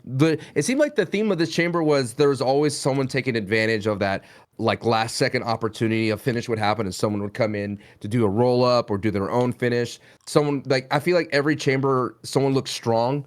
They had a moment of strength like Alexa Bliss did, and she was hitting everybody. She did the Abigail DDT on Bianca Belair, and then Liv Morgan would come in for the roll up. So there's a lot of those moments. I'm only hoping that I don't see this trend in chambers where someone interferes always. If you get eliminated, get the hell out of the ring, right? It seems like Seth Rollins doing that to CM Punk. I understand. We had last year, we had Logan doing it to Randy. There's AJ so many Styles. of those. Right, AJ Styles flying across the country, the world to screw over my boy LA Knight. And then now we have Jade Cargill eliminating Naomi. I thought it would have been a very, now that we know what happened with Io Sky and Rhea Ripley, I thought it would have been a nice opportunity for Io to get in the chamber, but if Naomi couldn't compete. Well, we were all expecting, like in our area, we were all expecting somebody to take that spot. We were like, oh, who's returning here? Who's going to take that spot? Is it Becky Lynch? Blah, blah, blah. Is it Io? That was my first pick. I was like, maybe they put Io here. But I thought the women's chamber was great. I think the only, like, and this is nitpicky, and I feel like this is nitpicky of both chamber matches. There was very little in the way of verticality. And I've noticed that they've gotten less vertical with the crazy moves that they do in the chamber. There was the spot with Bianca and Liv Morgan with the hair whip, and then Bianca splashing from the top. That hair whip, bro. Oh my God. In live and in color, that was nasty hearing that. It was I watched the replay on TV. They didn't do it justice. Louder oh my God. Wow. Just wait till you see my vlog. Louder in person. My mic caught that thing. It was filthy. But the men's chamber as well literally had no verticality aside from the one splash from Logan Paul. And one of the things that I mentioned in the review is it kind of makes sense considering the average age, if you remove Logan Paul, of that chamber match was like 43. You know, like all of the guys were either superstars or well deep into their careers. Like Drew McIntyre and Seth Rollins are both like 38, 39 or something like that. Damian Priest is like 43. Cena's pushing 50. Punk is pushing 50. So it makes sense that there was no verticality. But like, I don't know, like when you look at a structure that ominous, this is why I typically haven't loved the Elimination Chamber like match structure. Like you expect more out of it. You expect more brutality out of it. And I just didn't feel like we got enough from either one of the matches. I felt like instead, and they did it well, they relied well on drama and star power and less so on like cool spots in the chamber match because we were pretty much devoid of them. Funny enough, like my favorite spot of the match was one with no verticality, was when like Liv Morgan was like ping-ponging Bianca Belair. I was in front of that. That was in my section. So I'm seeing Bianca just getting launched into the cage. That was pretty cool. But I felt like although the bones of the match was fun and entertaining, it created drama. I also felt like there was just no oomph behind this match. And the other thing, I feel like we witnessed it pretty clearly how much better they are at booking for the men than the women. Even though the women's match was good, who walked out of there with Mania programs? The winner and Naomi. No one else. Bayley didn't. Roxanne didn't. We expected that to be a thing. Alexa Bliss didn't. And Liv Morgan didn't. You look at the men's, everyone except Logan Paul walked out with their Mania program. Drew and Priest, Seth and Punk, Cena winning, moving forward, and then Logan Paul is Logan Paul. You can just start his Mania program whenever you want with anybody. So we witnessed it in plain sight, just like we saw with the Rumble, where there were so many interweaving stories with the men's Rumble and almost none with the women's. I saw it here in the chamber as well. Yeah, I mean, with the women's rumble, 6 people got eliminated by Nia Jax. Yeah. You can't. Not everybody can fight Nia Jax. I think what the only shining star of the women's chamber was Liv Morgan. Looked like a million, like Awesome. dollars. She looked awesome. She carried that entire chamber, in my opinion. She got the most eliminations, and she took the most brutality out of everybody. And she was at Monday Night Raw, clearly still feeling bruised and bro. She was down. hurting. She was hurting. She looked awful. Good Lord. People don't understand that whip stuff. That's serious, man. You could you could hurt a kidney with that thing. That thing whipped around her back and hit her right square in the stomach. Oh my goodness. But I feel bad for this next match. The Trish Stratus, Tiffany Stratton, Nia, Candice LeRae. There is a problem. I will always say there should be more matches. The 4 matches in this one final segment. Clearly, that one suffered the most in terms of notoriety. We're not going to remember it. It's going to be a bump in the road. It's great that Tiffany won because it helps her get the rub over. You know, as a babyface, it's a great victory. But it didn't add much to her to go up against Charlotte. You know, I agree. None of that. Maybe if Trish Stratus got taken out and it was a 1v2, maybe that gives Tiffany a little bit. But it was by the book to me, and it felt like it was one of those. We need something here. When they could have gone into more of. It just shows you that there's not enough matches on the card, and I don't know if that's a booking problem or a Triple H problem, but when I really thought about it, Santi, I was like, yeah, you could have added the United States title match. You could have done this here, but anything that you added to that card, aside from the KO, Sami, the men's chamber, and the women's chamber, and then the Cody Rhodes segment, and with the John Cena heel turn, we would have forgotten, brother. Disagree. Disagree. Had they gone with Rhea Io here, if they add Rhea Io to this, of course that match, but we'd be talking about this being the best PLE of the last 10 years if they had Io and Rhea in there. It would. My point is that there's the tag match didn't need to happen, but if you try to go down this path, like we always had these different thoughts of, I think we need more matches, you think we need less, but this is here, as you can see, if you have less matches, you better have high quality matches. As that we saw it with Royal Rumble with the best 2 out of 3 falls with DIY and Motor City, and now we see it with this tag team match. You can't just throw in a legend and expect it to get over. I would have preferred the Rhea and Io to happen here. Yeah. That match was, it felt out of place. Absolutely. Mm-hmm. It felt like it didn't belong. I was at SmackDown the night before and I felt like it belonged there. That would have been perfect. Sure. You know, that could have been your main event and people would have been satisfied with that. Hey, I came to Toronto. I got to see Trish Stratus, the legend, got a little bit of Tiffy time. Great. That was a SmackDown match, man. Yep. It didn't do any. You basically hit it on the head. The biggest disservice is that it did nothing for Tiffany Stratton, helping her build up to Charlotte Flair. It's crazy how much how much of an underdog feeling the champion of all people has going into that match. There is nothing telling me that Tiffany Stratton should win against Charlotte Flair. I acknowledge that I am more of a Charlotte Flair apologist than most people are. Like, most people are very anti Charlotte Flair. I am not. I think she's great. So this doesn't come from a place where I'm biased towards Charlotte Flair. Charlotte Flair just looks way better going into this WrestleMania. Way better without even stepping into the ring. Because this aura that Charlotte Flair has now created for herself, that I'm just better than everyone, that in its own is working because it's believable, because of the way that she's been booked for years. Tiffany Stratton's booking going into this WrestleMania match is leaving a lot to be desired.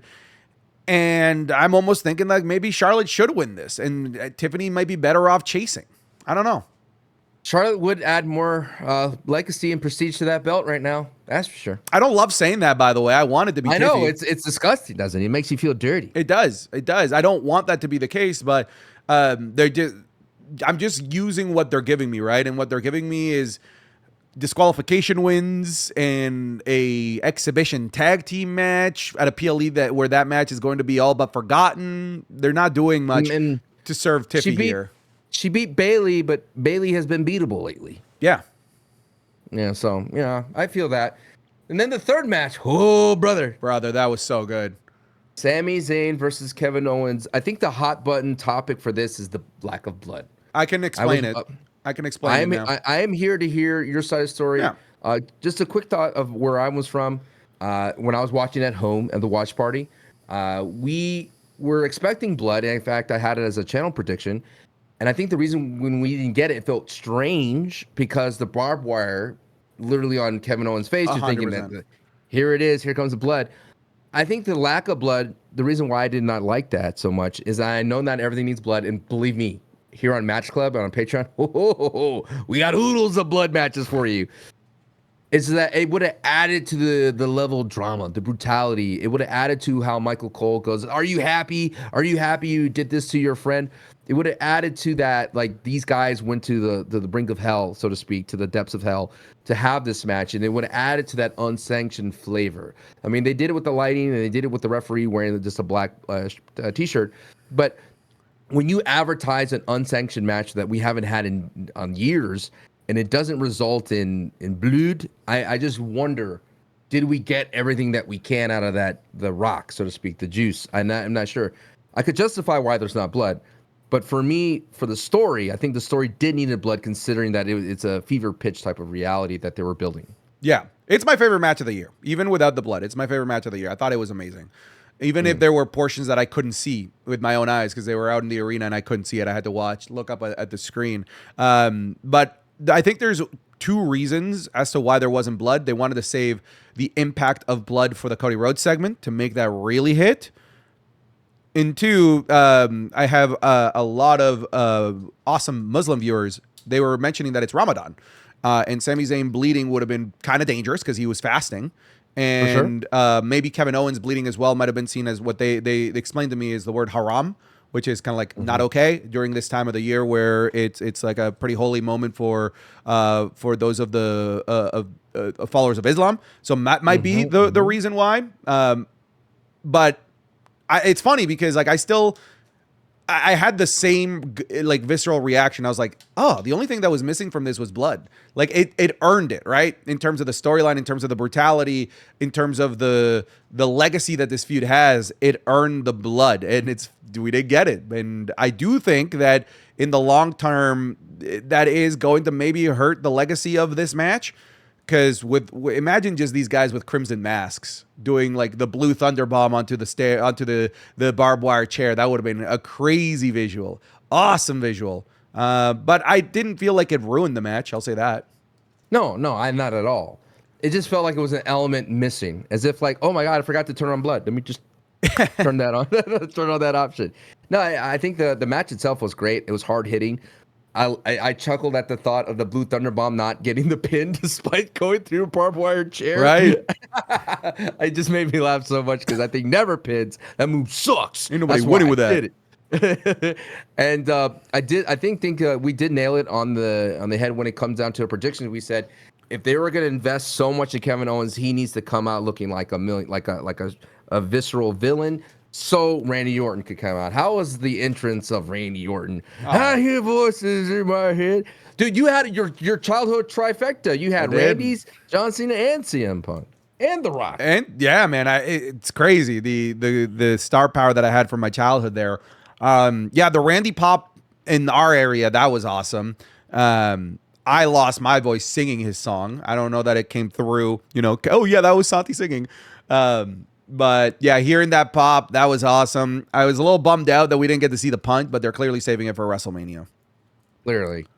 What a big tease. But I love how Randy took out his anger on all the security guards, just RKOing everybody. Randy was great. I think, like we talked about earlier in the pod, Randy is a missing piece into this entire Mania, and hopefully he fits into it more with Cody Rhodes. We'll see how they're going forward. And then we got the men's chamber.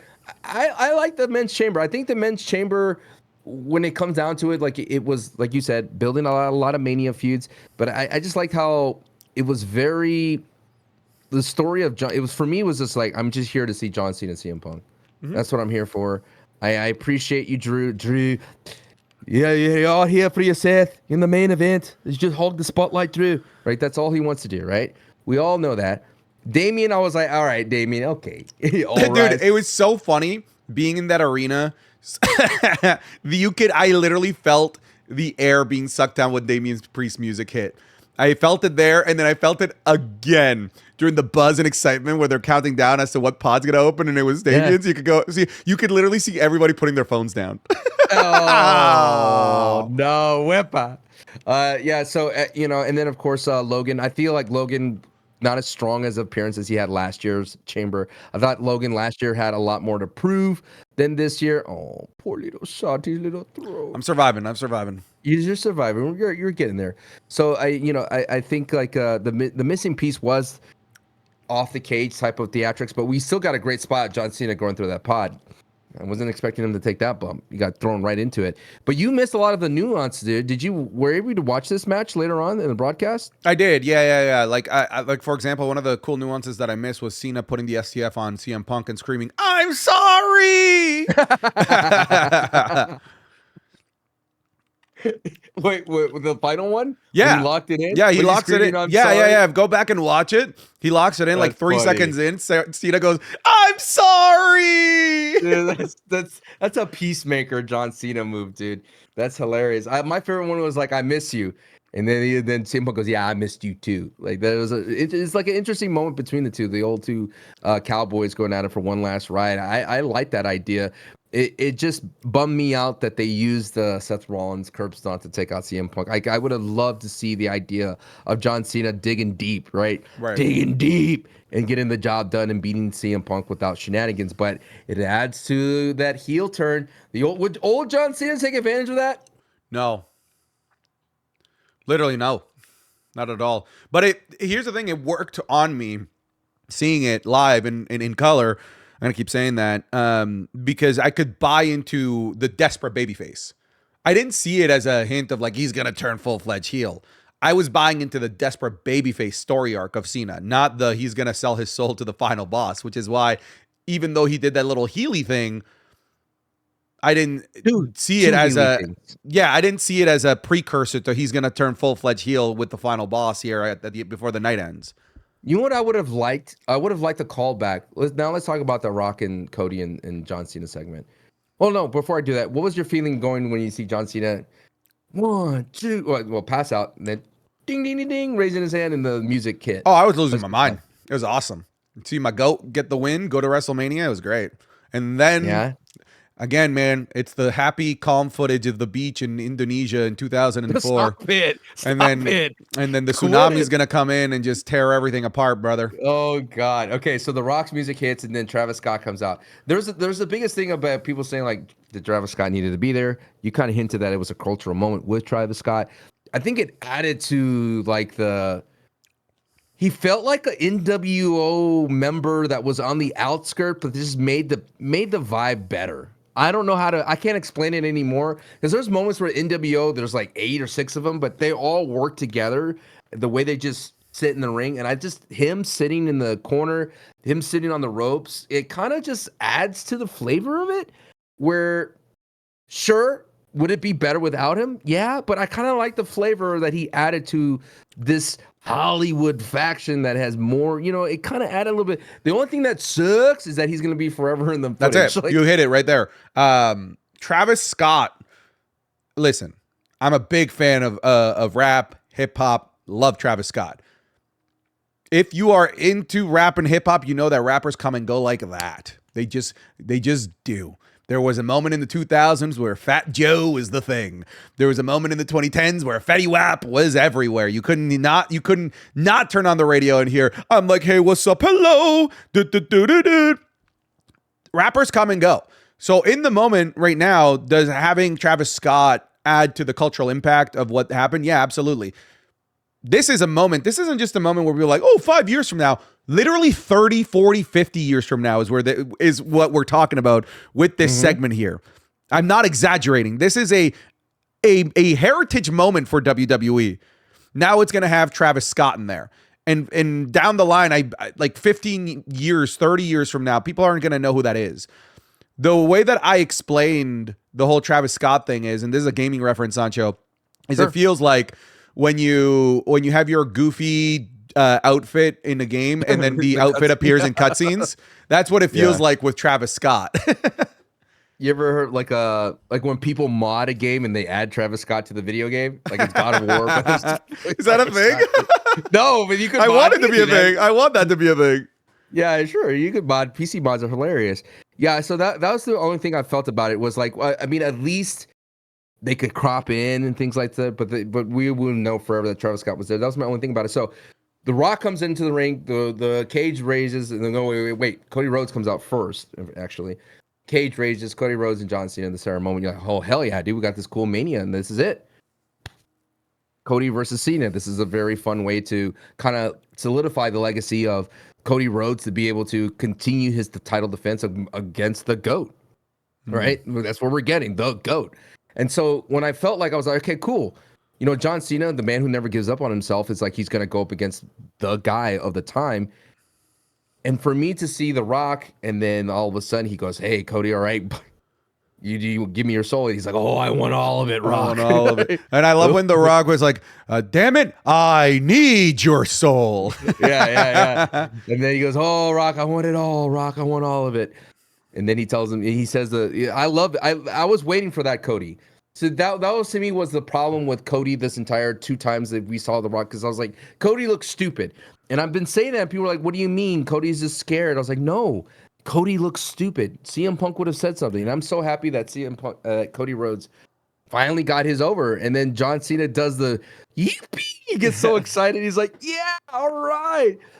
But I think what's so cool, and I never thought about it until you brought it up, that in kayfabe world, The Rock and John Cena were planning this entire thing. And there's like, The Rock's like, all right, we're going to give Cody a chance. And if he joins us, great, right? He would be our third man. And we could, and then that would have been cool, right? If let's just paint this picture. If The Rock says, Cody, I want it. Do you want it? And Cody says yes. And then like John's like, oh no. And then they're gonna kind of corner John. Like, oh no, John, get out of there. You're in trouble. And then John goes like joins them too. You're like, oh my, the big hug. Yeah, you're like, no, John joins. That would have been wild. But this just tells me there's no other babyface that could stop those 3. So that's why they didn't do it. So anyway. The idea of like, all right, Cody didn't join, and then he does the 2 thing, right? He does his dumb hand signals, and dude, what? So you didn't see that from your perspective? No, I did. I saw. I didn't see John's face, but I saw my perspective. Yeah. I saw the cutthroat, and I knew right there. Ooh, and then so when you saw it, what did you think when you saw it finally? Like the memes of everything in his face and how that's when I knew it was going wrong. He was hugging him, and then all of a sudden his tone went. Ooh, and I was like, so oh stoic. no. So stoic. It was kind of crazy because I never post on Twitter. It was wild. I was like, you know, I'm just going to post on Twitter because this is something that is worth posting. And it just like seeing the views just like roll in, like do. Dude, the community was dialed in. Right. And no one in the comment section was like hating on it because they understood the significance. It's freaking John Cena turning heel. But yeah, that moment was really, really fun to experience with a community. Now I understand like the watch party is just amazing because the whole chat's just going crazy and we're just screaming our head off that John Cena's turning heel. But from your perspective, when you saw John Cena did the low blow, it was the euphoria that you're about to see something you never saw before? Oh, I knew instantly that it was history. Instantly, I'm like, oh my bro, I am here seeing a canon event in wrestling history. You and I have made the jokes about core memories. This is one of the big ones, right? This is a big WWE core memory.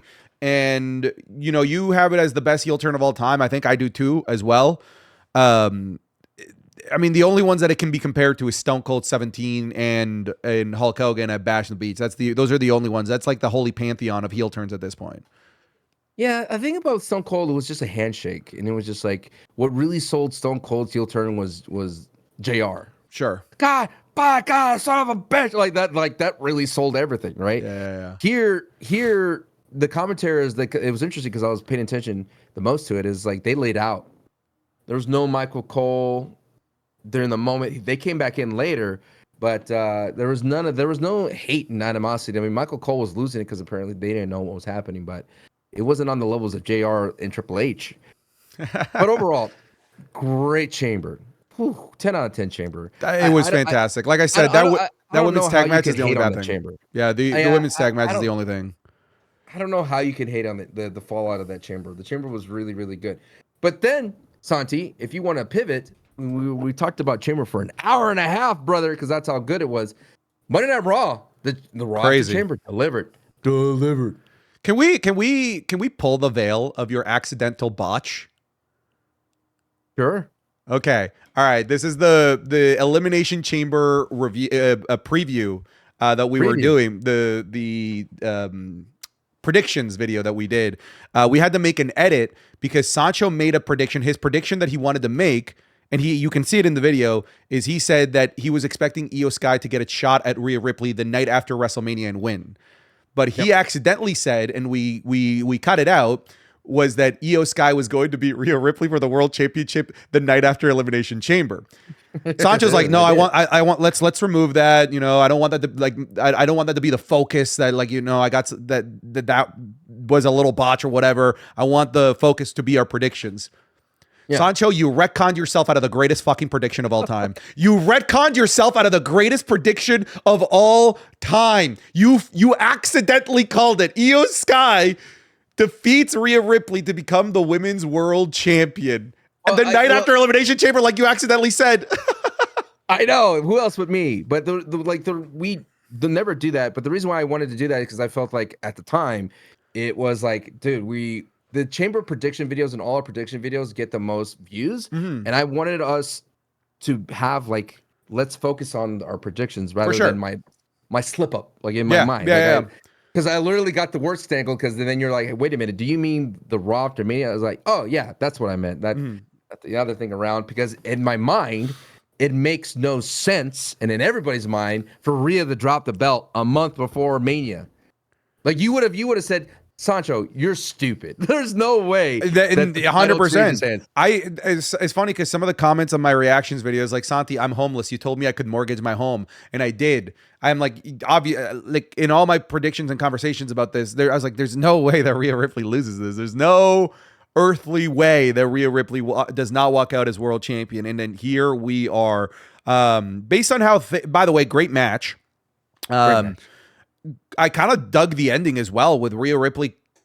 This is what I want out of Drew McIntyre's losses.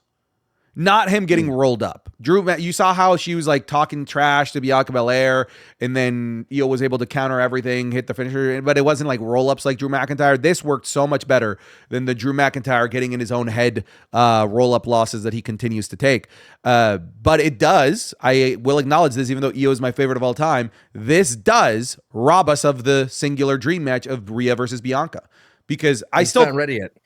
I still think Rhea's still gonna be in it because of how the match ended with what could have been called a disqualification, but Jessica Carr is like, no, let the girls go out there and do their thing, like how we ask out of playoff football, let the boys play. That's what they did there. But now Rhea could go to Adam Pearce and say, like, the match should have been over there. Bianca attacked me. That'd be kind of a heel thing to do, to take that route. But there's a way to get Rhea Ripley in here. So I would assume that we're going to be getting Rhea versus Io versus Bianca, because I don't know where Rhea fits unless she's injured and has to take time off. We did predict in that Chamber video that at the end of the day, all roads to Io being a champion. Eventually, right? Yeah. Right? We didn't think it'd be this fast, though. Yeah, that's crazy. Yeah, I guess the subconscious me thought of it without even. You called it, man. You called it. But you retconned yourself out of the greatest prediction of all time. I had to, because it was like, I don't want another prediction video to be about something that it should be about the content, about what we say. But yeah, dude, I thought that Any Given Monday was always the thing that we should happen, and this is solidifies that on Netflix, the story could turn south, it could turn left, it could go up, it could go down. So it was a fantastic way of doing that. And I thought for Bianca and Rhea and Io, immediately in my mind, I was like, oh, Rhea's going to go heel. She has no choice but to go heel because she got screwed, right? Kind of, sort of. She could either lean that way or she could just sell her soul to The Rock and get herself back into the Triple I love how that's the new currency, souls. Ooh, everyone has a soul. Like, remember that Bart Simpson sold his soul? Yeah, I do. And he sold it to, who was it? His friend. What's that? The guy with the blue hair and the glasses. What's his friend's Millhouse. Name? Millhouse. What a great name for a dorky kid, right? Millhouse. So he sold it to Millhouse. So he was like, please, I need my soul back. And Millhouse was like, he put it like in some weird dumb spot. He didn't really care about it. But yeah, I love the ending of Raw, and I think Raw itself was really fun. 2 hours and 30 minutes has become like the gold standard to So me. good, In so wrestling. good. So good. You want to quickly go down that Raw, or is there anything that stands out to you from that Raw besides Io Sky? I am interested in the New Day and LWO. It's clear that there's signs that Ray is coming. Ray Phoenix. He's now a free agent. He's going to join the WWE because his brother Penta's there. Are they going to put Ray with LWO? Me personally, I hope. By the way, let's call Ray Phoenix. Otherwise, we're going to confuse ourselves with Ray. Oh Ray no, Mysterio. no. Our community knows when we're talking about Ray. We do this. We do this. Ray Phoenix. Honestly, I kind of want to see him go to SmackDown. I don't want to see him near the LWO and Or Penta's singles run is going so well right now that I would love for them to eventually come together. But I feel like SmackDown could use that flavor. SmackDown needs bodies. It's the 3-hour show that is just dragging. And somebody like the fast-paced match nature of a Ray Phoenix could really benefit from being over on Friday Night SmackDown and, of course, keeping him away from the LWO as far as possible. Who would he feud with over there? I mean, United States? Dude, like you could do the Penta route, right? Where it's just like slowly working his way up until maybe eventually a mid-card championship. It doesn't have to be like that right off the bat. You want to get him against my boy LA Knight. That's what you're saying. LA Knight eventually would be pretty cool. I think that Ray Phoenix versus Carmelo Hayes would be unbelievably good. Versus Santos would be good. Versus Andrade would be good. There's some good matches over there for Ray Phoenix. Do they say that it's Penta's brother though? I don't know. Yeah. See that's the hard part of them not debuting together. That now because Penta has his momentum. Penta is like, hey man, I'm doing my own thing right now. I'm rocking it. I'm out here going against Ludwig Kaiser and Sheamus one day. I bet he's gonna go against Sheamus. Dude, I love how Penta came out and attacked Ludwig Kaiser in his street clothes, still wearing his mask. It's such a funny look. Like I love the look that he had during the interview with Chris Van Vliet. You know, chain, black turtleneck, black jeans is so funny looking. So good, dude. You gotta commit to it. It's wild to me though that before Penta attacked Kaiser, he has to do his pyro. I know. But obviously the main talking point of that episode of Monday Night Raw is Seth Rollins and CM Punk. You and I talked about how corny their brawl was going into Raw Netflix. This was not corny. That was awesome. But CM Punk's promo before that, just ruthlessly going into The Rock and John Cena, one of the best promos that I've ever heard. It was like unleash CM Punk, like pipe bomb CM Punk. But then the brawl immediately following with Seth Rollins alongside the reveal that they're going to be having a cage match. And what I forgot next week is a Madison Square Garden show. That's crazy. I can't believe I didn't connect those dots. Should lead to what I presume is the return of Roman Reigns. I hope so, because all the Bloodlines major storylines happens at the Garden. Remember, that's where Paul Heyman got shield bombed through the table by Solo Sikoa. I find it strange, though, what the WWE just seemingly separated the Bloodline without really saying anything about it. Yeah. Like now Jacob and Solo are not Bloodline members and Tama Tonga, and then you're like, where's Tonga Loa? What's Jimmy doing? Jimmy's no longer having Bloodline colors. He has his old Uso colors or his Naomi colors. And then Jey Uso is the main event. And then Roman's now a tribal chief, but with no tribe to lead. Yeah. Bloodline's dead, brother. It'll come back, though. It'll come back. Take a look. The presentation. Dude, that's such a good meme. It's such a good meme. I feel like the entire Monday Night Raw showed me that Netflix has to be definitely happy with word of it. The intensity of CM Punk, like I said so many times, grounded everything. The only thing I felt strange was Lyra Valkyria, man. I wanted Lyra.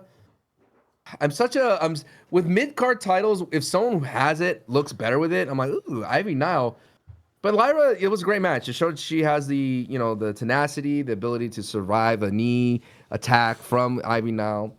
But part of me was like, man, it'd been so nice to see Ivy Nile and the Creed brothers win. That would have been really cool for Master Gable to come back from his lucha journey, which I love that vignette of him going down to Mexico and buying a box for $500 from some random poncho wearing guy.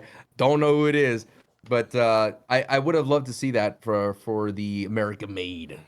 Yeah, I loved Lyra Valkyria. I think that her in-ring work is just so good. I was like, If you watch my Raw review, I was gushing about it, like how clean and crisp that she is. She just needs to be given the opportunity to connect with the crowd a little bit more, rather than just like, hey, people chant woo at my theme, and I'm a great in-ring worker. Goddess of something, and yeah, goddess of death or whatever. Yeah, I'm like, all right, Mike. yeah. That's very Mauro Ranallo when they try to over-explain something. It's like, all right, we get it. She's a bird lady, bro. Like, let's just leave it at that.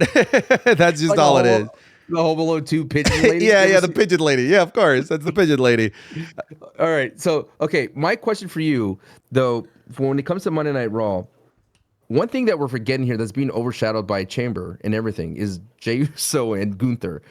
They are building up Jey Uso through Alpha Academy. That's crazy, right? It's crazy. It's crazy. I'm so glad you pointed that out, because one of the things I mentioned in the Raw review, I'm like, it's crazy that in this build-up for the Royal Rumble winner and the World Heavyweight Champion, the World Heavyweight Champion is feuding with Alpha Academy, and the Royal Rumble winner is feuding with A-Town Down Under. What are they doing, bro? I don't know. It's like as if they ran out of bodies for like Jey to beat. I don't know. It's bizarre. I love Alpha Academy, and I see them that they are the little kitty cat that you want to save, right? But they're out of Alpha Academy members. He's already saved Tozawa. He's already saved Otis.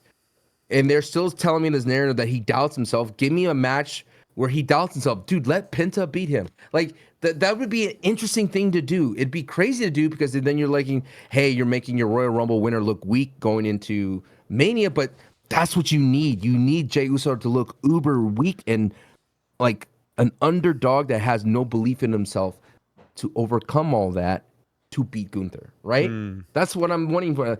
I know everyone's like, well, Sancho, how can you let that Royal Rumble look weak going into Mania? It needs to look strong. I find like it needs to be the opposite for Jey Uso to work. You can't believe that Jey Uso has a chance against Gunther. It needs to be like he has zero chance against Gunther. Yeah, but then I feel like they're just basically rehashing the Sami Zayn thing from last year. Don't you feel that way? He did have an L, and then he did go into the Chad Gable boot camp, so to speak, to get him going.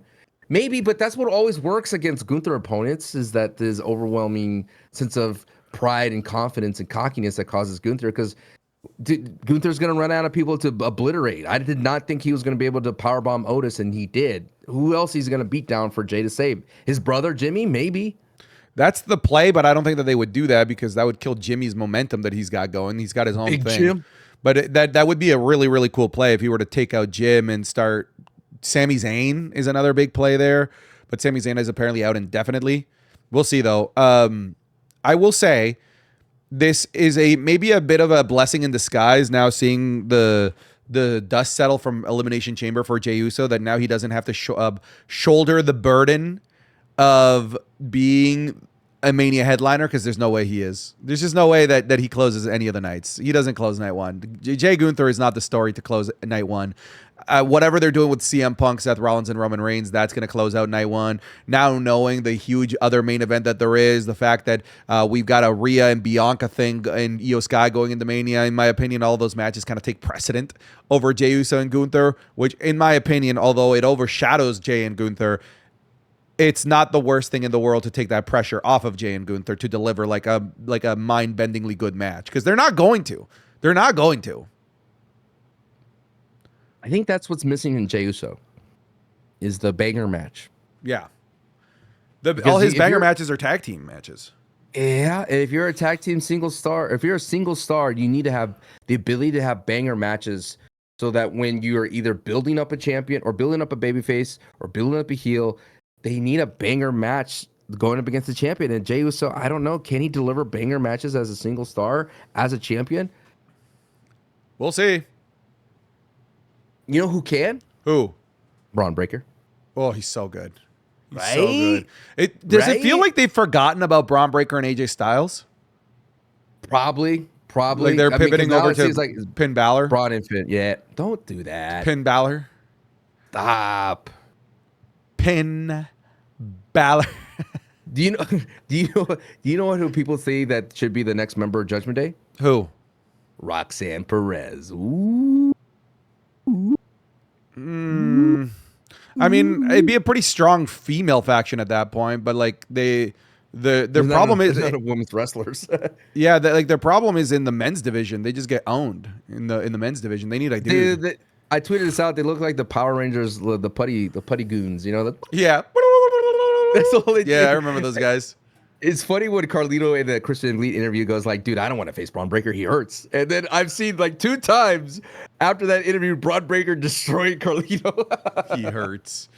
That's what he said. He's like, I don't want to face him. He hurts.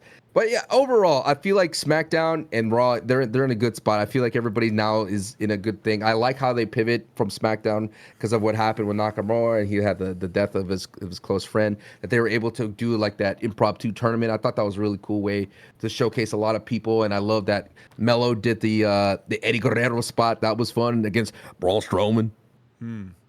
I didn't know that about Nakamura. Can you explain that a little bit more? So what was originally planned? It was supposed to be LA Knight versus Shinsuke.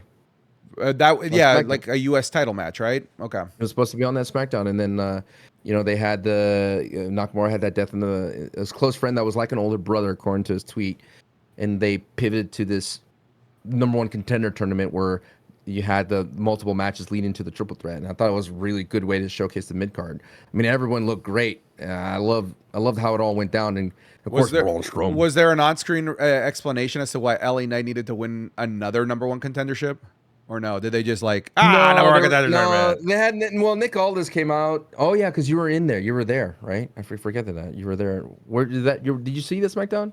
I did. I haven't seen it after the fact. No. Okay, yeah. So Nick Aldis came out and he explained why they were running that tournament, and everyone was just like, "All right." Okay. All right. It just shows you that how deep that SmackDown is, sneaky deep that roster is when they use them right. You know what I mean? It was a great show, great wrestling in like actual in-ring action. Seeing did everybody. You do this when they came out? Of course I did. Yes. Of course I did. Isn't it crazy in 2025 their faces now? Weird. They're good at it. They're lovable idiots. I love it. Shall we wrap things up by talking about NXT and TNA for a little bit? NXT's cooking. They're going to be having Roadblock out of the Madison Square Garden Theater. Not actual Madison Square Garden. Within Madison Square Garden, there's a smaller venue. That's where they're doing it. And we got, this is an insane card. We got the likes of Oba versus Moose. We got Axiom and Nathan Frazier versus the Hardys. Really excited for that Moose and Oba match. Like, buddy, I'm the most excited. I can't wait to show you my excitement. It is the singular dream match, brother. We got, NXT's just cooking. We got Julia versus Stephanie Vaquer in a title versus title match at Roadblock. Ricky Sades is in the WWE. Dude, so much going on in NXT. NXT is just the best all-around show right now. Better than Raw and SmackDown, if I'm being honest with you. We'll have to see how the Cena turn and that dynamic changes Raw and SmackDown. That last Raw was fantastic. But the beauty about NXT with this TNA partnership is that NXT has just been consistently good and hasn't had these lulls down like Raw and SmackDowns tend to do when some of their bigger names are out. They have figured out the NXT machine so well where it just operates week after week after week, delivering great TV show after great TV show. And I feel like they were about to enter into a lull, and then this TNA partnership allowed them to hey, no, we're not going to allow ourselves to slip down in our momentum. We're going to continue rising forward by doing this partnership and doing dream matches that you never expected. Yeah. How come you have no problems for Julia and Stephanie Vaquer to have 2 belts, huh? What do you mean? When have I said I've had problems with 2 belts? Every time I said Liv Morgan should have 2 belts, here you come in, you're like, no, Sancho, no, bad idea. Bad idea. Here you are, excited for Stephanie Vaquer and good old Julia to have 2 belts at the end of the day. Yeah, man, because we're talking about the 2 of the best in the planet at what they do. This is a match that's like WrestleMania worthy. This is a match that is what everybody thought was going to be the closer of NXT Stand and Deliver. There's rumors that they're doing it early because Julia might need surgery or something, which if that's the case, that's a bummer. But they've also done double champions before with Keith Lee when he was North American champion and NXT champion. It'd be kind of cool to see one of these 2 kind of have that run as well. You remember when Brock Lesnar saw him in the Rumble and goes, big boy. No, I miss those days, dude. I miss that Keith Lee. I mean, he's happy just chilling, being a husband, dude. I can't blame him. Can't blame him. Have you been tapping into TNA or no? Sorry, NXT and TNA? Here and there. Like I said, I know you could watch CW and NXT on the app the day after, but it's just so hard to keep up with that. TNA, I do have TNA Plus, and I would want to watch more and more, but I still want to see the big hitters, dude. I would watch a Joe Henry match. That's for sure. We got Moose. That's like one of the big hitters. You got to watch that. You got to watch Moose and Oba. Yeah, but I want Joe Henry. You know, you've had him. Did you watch Joe Henry when he was in NXT? No, you're not hearing me. I want Joe Henry on the main roster, dude. Oh, that's not gonna happen, brother. That's not. Dude, that's what I want, dude. That's I think if Oba beats Moose, then this entire TNA relationship means absolutely nothing. The system and Moose need to screw over Oba for it to matter. WWE needs to lose, dude. You can't have TNA always losing. It doesn't work for me, brother. It works for WWE. They'll be fine with it. It works for WWE. No, I think that there'll be splits. I think that TNA will win matches and NXT will win matches. Shall we? How's the Hardys doing? Oh, I mean, the reception was awesome, but like they're going up against a tag team that right now, obviously, I'm saying right now is leagues above them from an in-ring perspective. Fraxium, Sancho, I'm a MILF. Did you know that? Man, I love Fraxium. That's what we're called. Man, I love Fraxium. MILFs. MILFs. Do you know with my watch party the amount of brain rot I had to cleanse the people? You're welcome. I had to be like, brothers. I enjoy the Naomi one. Hilarious. Where you have to spell out Naomi. Love it. I get whoever does it gets VIP. No one's been able to do it. No one's been able to do it. Okay. I love that. Don't enjoy the Tiffy time one. Not going to go into the word. No, I don't. That one I don't condone. Okay. I don't condone that one. People have a brain of their own with that one. Okay. And I do enjoy the wah wah wah wah wah with the tribal chair. Sure. This is the Solo Sikoa of the tribal chair, by the way. Oh, gotcha. You got Roman, and this is Solo. And I say that like you respect Solo. And I do enjoy. Do you like Raging Piss? No. I don't. Raging Piss. Dun dun. I don't. That one's grown on me. Because you created it. And Rikizo, I like Rikizo. Rikizo's a good one. Okay, shall we? New heat order? Yeah, man. I'm in my last portion of my battery. I'm at 3%. Oh no, I gotta plug you in, huh? Yeah, plug me in. Gotta run and plug you in. You're gonna put it on battery saver mode, airplane mode. Dude, someone laid it to me straight. I was like, dude, why does batteries run out? They're like, Sancho, it's because they're recording you at all times now. I was like, that makes sense. It's because that's why you can't take batteries out anymore, man. Because they want even when the phone's off, it's still on. This red thing has been here all the time, and people were probably triggered. Oh, what is John Cena's latest thing? Let's see. Dog, these things have a new meaning, brother. Remember, it's more woo, woo, woo. It's a more darker tone, John Cena. Let's see, John Cena. All right, let's see. This is from the Twitter account or the X account. On March 3rd, he writes, have the discipline to do what needs to be done, especially when you don't feel like it. Ooh.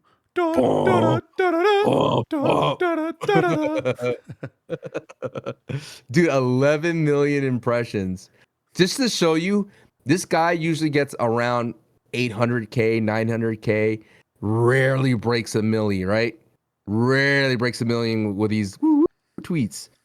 But when he went heel, 11 million impressions. Top comment on this one. It is the don't just tweet like nothing happened, John. It is Patrick screaming at SpongeBob. And then there's one where John Cena's holding a kid and says, give up. Oh, I love that. Dude, that one's my favorite one. With the shirt saying, be lazy, disloyalty, and disrespect. And in the back, it's like break a wish. That meme killed me. Oh, no, dude. We're going down a path that I'm excited for. I'm hoping that John Cena delivers it. I think he will. Have you ever watched Peacekeeper, the show on HBO? Peacemaker. Yeah, Peacemaker. You ever seen it? Of course. It's excellent. It's his best role. The Peacekeeper is the shotgun in Apex. Apex, yes. Mozambique here. It's funny because I called the Peacekeeper the Peacemaker all the damn time. Yeah, but you suck at video games. You really do. I don't know what you're talking about, brother. I don't know what you're talking about. I'm a god. I know you're on Wednesdays. What does he call it? That's another brain line. What do you Wee call Wednesday? Wee Wednesday. The people have to pay their wee tax to make sure I have enough money to buy more wee games. The wee tax man collects. Why are you the way you are? All right. New He Order. For those of you who don't know, the new He Order is the buzz, the fun of all the excitement. When it comes down to wrestling, what we're talking about the next time around. And the new He Order is been very, very strong in predicting the future, by the way. Last week, the new He Order going into the chamber was done like this in my daughter's Crayolas, as if I'm, psychopath on a Netflix documentary. Number 1, Rock. Number 2, Cody. Number 3, Liz and Raquel, the new tag team champions. Number 4, Bianca, Naomi. Number 5, Seth Rollins. Number 6, Gunther. Number 7, Jacob Fatu. Number 8, Tozawa. Number 9, CM Punk. And number 10, Logan. Oh. Number 1, sir, is Cena. Duh. John Cena. I think it's probably Cena. I would say like Cody Rhodes or Cody Rhodes. Cody Rhodes. I would go Cena, Cody, Rock. Cody, Rock. And then after that, Jade Cargill. You know what is interesting? Is in that press conference, Triple H goes, he says something. What did he say? Something along the lines that you just got to let him cook, right? What did he say exactly? Do you know what he said? I haven't watched the press conference. He says something about that you got to let time breathe, or how about that? He said like, he said this. What do you think? Are we on the road to WrestleMania now? Yeah, that's what I thought. That's what I thought, bitch. I changed my mind on Jade. EO. I had a Jade first. Okay, EO. John Cena, Cody, The Rock. I think people... a lot of people says EO is a born champion. I think she does a lot of great things in the ring. And I don't know, man. I don't see where people think she's boring. That's insane. I refuse to acknowledge that. Okay, there's our list so far. John Cena, Cody, The Rock, EO Sky. Number 5, Bianca Belair. Oh, I like that. No, Jade Cargill. And then Bianca. I would say Bianca Belair, because considering what just happened on Raw, though, bro. Fine. Okay. I'll concede on that one. Thank you.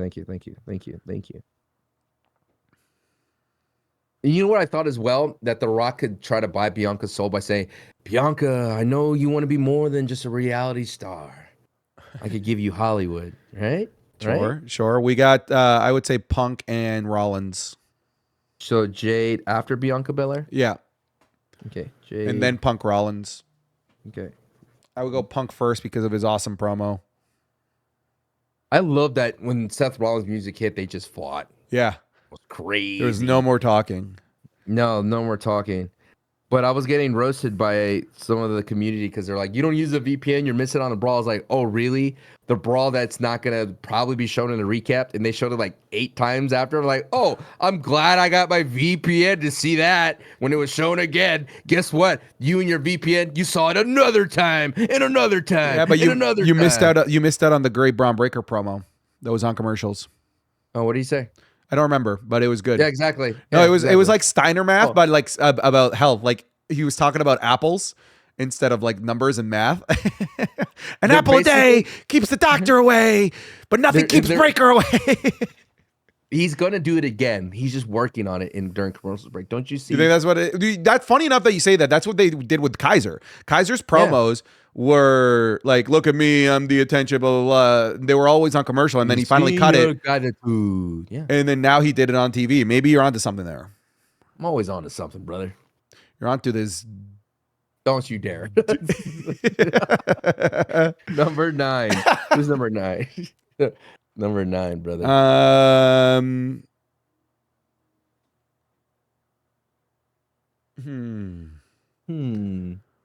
LA Knight? I was gonna say Kevin Owens, Randy Orton. Yeah, it is Kevin Owens, Randy Orton. I'd go Randy Orton, Kevin Owens. Okay. See, I am a realist. People think I overglazed LA Knight. You still do. I do not. You do. And he's not on this list. Yeah, I'm the one with the pen and paper. I could put LA Knight wherever I want. You can't stop me, brother. But I care about the sanctity of this list. Yes. There's a guy or a person on our YouTube comments. Don't hurl at me. Don't hurl at me. I'm trying not to, man. On our YouTube comments that literally has the averages of the new Heat order. Oh, yeah, that's a hardcore fan. I think number 1 is Jacob Fatu. I think, and then Kevin Owens for 2025. Yeah, so far. Okay. All right, here's your list. Let's bring it on, brother.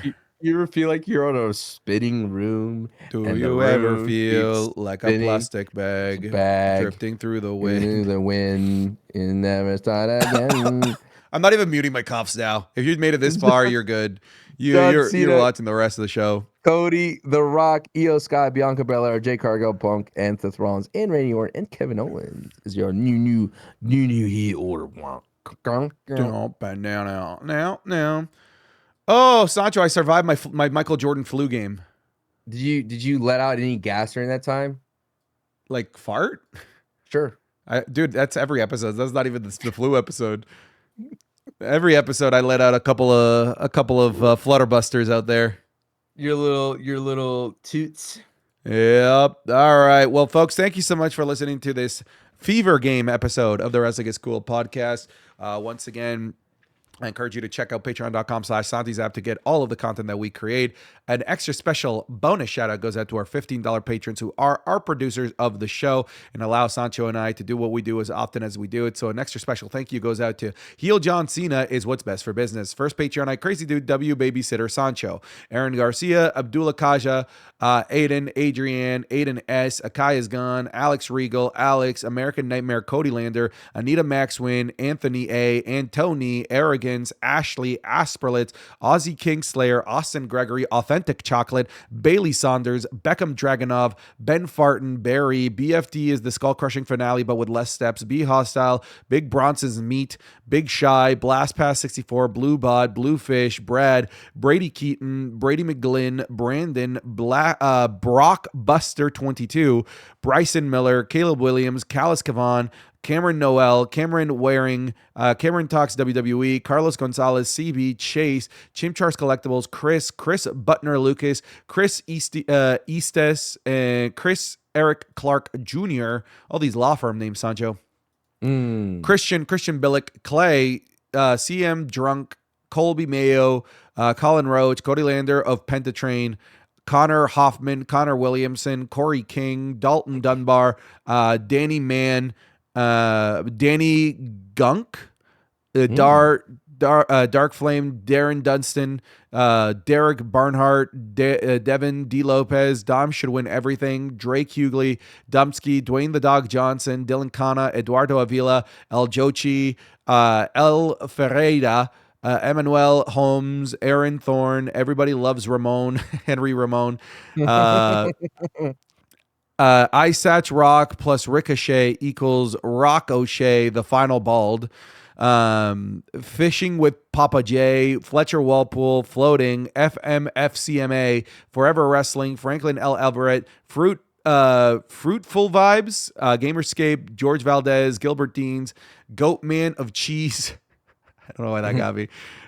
Grayson Swan, Groovy, GXA Man, Heartfelt, Hey Shakes, Hoodie Cam. I'm Rick James, bitch. Isaac McFlurry, Isaiah Day, Issa David, it's me, no, it's Mista, it's Christian, Ivan, Jack Gibley, Jack Parker, Jackson Hype, Jacob Mueller, Jacob Pena, Jacob Staffel, Jake Shavoya, Jacob Kufis. Oh, he told me how to pronounce it.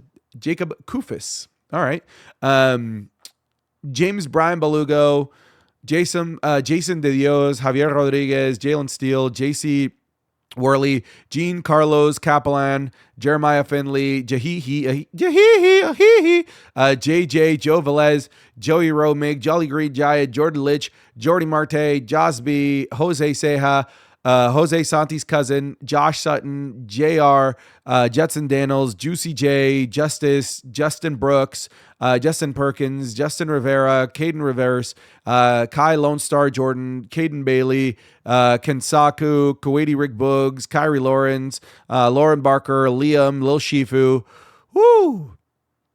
Luis Aguilar, Luke Parker, Luke Sika, Manly Man, Marnie YCSM, Mason Kirk, Matthew Dollar, Matthew Oberg, Matthew Watkins, Max Salazar, Mackay, Meredith Lee, Michael Paz, Michael Vera, Miguel Paredes, Mikey Roda, Mitchell X, Mohammed Albanai, Monte Moore. My dad left to go get a Finn Balor singles push.